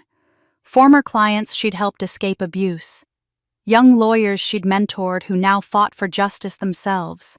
Community activists, judges, social workers, and a surprising number of people who simply said she'd changed their lives by believing them when no one else would. I delivered the eulogy somehow, finding my voice to say what needed to be said. That Evelyn had taught me strength doesn't mean you never break it, means you choose what you'll build from the broken pieces. 6 weeks later, I stood at her grave in the cemetery where my grandfather was also buried. 2 people who'd loved me without condition, who'd tried to save me in the only ways they knew how. I placed flowers on both graves and whispered, "I'm going to be okay. You both made sure of that." Richard gave me space during those months of grief, never pushing, just present when I needed him. But the question of what we were, what we could be, still hung between us. We started couples counseling with a therapist who specialized in trust repair. I was supposed to observe for 3 months, Richard explained in one of our sessions. Make sure your father's associates weren't planning physical retaliation. File my report. Move on. Then I met you at that gallery, and you said something about not knowing anything about art, but knowing what made you feel something. And I realized you'd spent your whole life being told what to think and feel, and you were finally learning to trust your own perceptions. That moment I stopped seeing an assignment. I saw someone I wanted to know, the real you. I spent 38 years waiting for truths to come out, I told him. I can't build a new life based on another hidden truth, even if it started with good intentions. He showed me everything. The actual report he'd filed with Evelyn, clinical professional, noting threats neutralized but containing nothing personal about me. He introduced me to his late wife's family, who welcomed me with stories about who he'd been during their marriage, how he'd grieved, how he'd slowly rebuilt a life that felt worth living. He gave me space to decide without pressure. It took 3 months, but I chose to continue. Not because the beginning was perfect, but because everything after that first meeting had been honest, and I'd learned that imperfect beginnings don't doom relationships if both people commit to truth afterward. On December 25th, exactly 1 year after the Christmas slap that had changed everything, I sat at my desk in my sunlit coastal home and opened my journal. Dr. Chen had encouraged me to write on significant dates to mark how far I'd traveled. A year ago, I wrote, I was a daughter who'd been conditioned to believe love meant sacrifice, that family loyalty meant accepting abuse, that success was selfish if it outshone others. I was 38 years old and still carrying the weight of their expectations like stones in my pockets, dragging me down. I paused, looking around my living room. Photos of Richard and me hiking through redwood forests. A painting Amanda had sent after her daughter was born, an ocean sunset with the words "New Beginnings" signed in the corner. The bulletin board covered with thank you letters from scholarship recipients. Evelyn's law school graduation photo on the mantel beside one of my grandfather. Today, I continued, I'm someone different. I own my name. I own my story. I've learned that revenge isn't about destroying others, it's about refusing to let them destroy you. I didn't burn my past out of hatred. I burned it for light so I could finally see who I was underneath all their expectations and cruelty. I closed the journal and poured coffee, watching through my windows as morning sun turned the ocean silver. I opened my laptop to review scholarship applications, 23 this month, each one a person trying to escape circumstances they didn't choose, each one deserving a chance. My phone buzzed with a text from Richard. Dinner tonight, I'll cook. Another from Patricia. Amanda's baby is 6 months old today. She sent a photo. Another from Dr. Chen. Proud of how far you've come. See you Thursday. I smiled, not because I'd forgotten the pain or forgiven the unforgivable, but because I'd learned to carry my history without letting it carry me. I'd built something my family never gave me, a home where love wasn't conditional, where success was celebrated, where mistakes didn't equal rejection, where I could finally just be myself without apology or performance. Outside, ocean waves crashed in their eternal rhythm. Inside, I was free. Because sometimes the only way to save yourself is to walk away from the life that tried to destroy you. That's Danielle's story. From the Christmas dinner where a slap shattered the last illusion of family, to the courtroom where justice was finally served, to the quiet coastal home where she learned what freedom actually feels like. It's a story that took 38 years of abuse and 15 years of strategic planning to resolve, but in the end, it wasn't really about revenge at all. It was about reclamation. I want you to think about something for a moment. How many of us carry the weight of family expectations that were never really about us? How many of us have been trained to accept mistreatment as love, to see our own success as selfishness, to apologize for taking up space in rooms where we absolutely deserve to be? Danielle's story is extreme in its details, but the core truth resonates with so many of us. Sometimes the people who are supposed to protect us are the ones we most need protection from. What strikes me most about Danielle's journey is not the dramatic courtroom victories or the exposed crimes, though those certainly provide satisfaction. It's the quiet moments of choice. The decision to document everything for 15 years instead of reacting impulsively. The choice to use her reclaimed wealth to help others instead of just enjoying her vindication. The courage to change her name, to literally choose her own identity after spending decades carrying one that was forced upon her. The wisdom to recognize that Amanda was both perpetrator and victim, deserving of boundaries, but also of a chance to break the cycle. The strength to sit with Richard's complicated beginning and choose trust anyway, not because the start was perfect, but because the honesty afterward was real. And perhaps most powerfully, the decision to walk away from her parents' final manipulation attempts without needing their apology or acknowledgement. That's the kind of freedom most of us only dream about, the ability to release people who hurt us, without waiting for them to validate our pain or admit their wrongs. Danielle's story also forces us to confront an uncomfortable truth about family financial abuse. It's far more common than we discuss. Adult children whose parents steal their identities, siblings who open credit cards in each other's names, financial manipulation disguised as family support. The shame keeps victims silent, and the cultural narrative that family should always forgive and stay together traps people in cycles of exploitation. Danielle broke that silence, and in doing so, she gave permission to thousands of others to name what was happening to them and seek help. Now I want to hear from you, because stories like this don't end when the video stops. They continue in the conversations we have, the reflections we share, the courage we find to face our own difficult truths. Drop a comment below and tell me. Have you ever had to set boundaries with family members who couldn't respect them? Have you experienced financial manipulation or psychological abuse from people who claimed to love you? What would you have done differently if you were in Danielle's position? Would you have waited 15 years to build an airtight case, or would you have acted sooner? Do you think Amanda deserved a second chance, or should Danielle have completely cut ties? And here's the question I'm most curious about. Do you think Danielle should have told Richard the truth about knowing his initial involvement was work-related, or was accepting his honesty enough? If this story resonated with you, if it made you think about your own relationships, or gave you language for experiences you've struggled to name, do me a favor. Hit that subscribe button and turn on notifications, because I share stories like this one every week. Stories about people who faced impossible situations and found unexpected strength. Stories that remind us we're not alone in our struggles, that justice is possible, even when it takes time, and that the most powerful form of revenge is often simply refusing to let toxic people define who we become. Share this video with someone who needs to hear it. Someone who's dealing with family dysfunction, someone who's questioning whether they're overreacting to mistreatment, someone who needs permission to choose themselves. And if you made it all the way to the end of Danielle's 25-part journey, leave a comment that just says, "I'm free," so I know you were here, and this story meant something to you. Thank you for listening. Thank you for being part of this community. And remember, sometimes the only way to save yourself is to walk away from the life that tried to destroy you. You deserve better. You always did.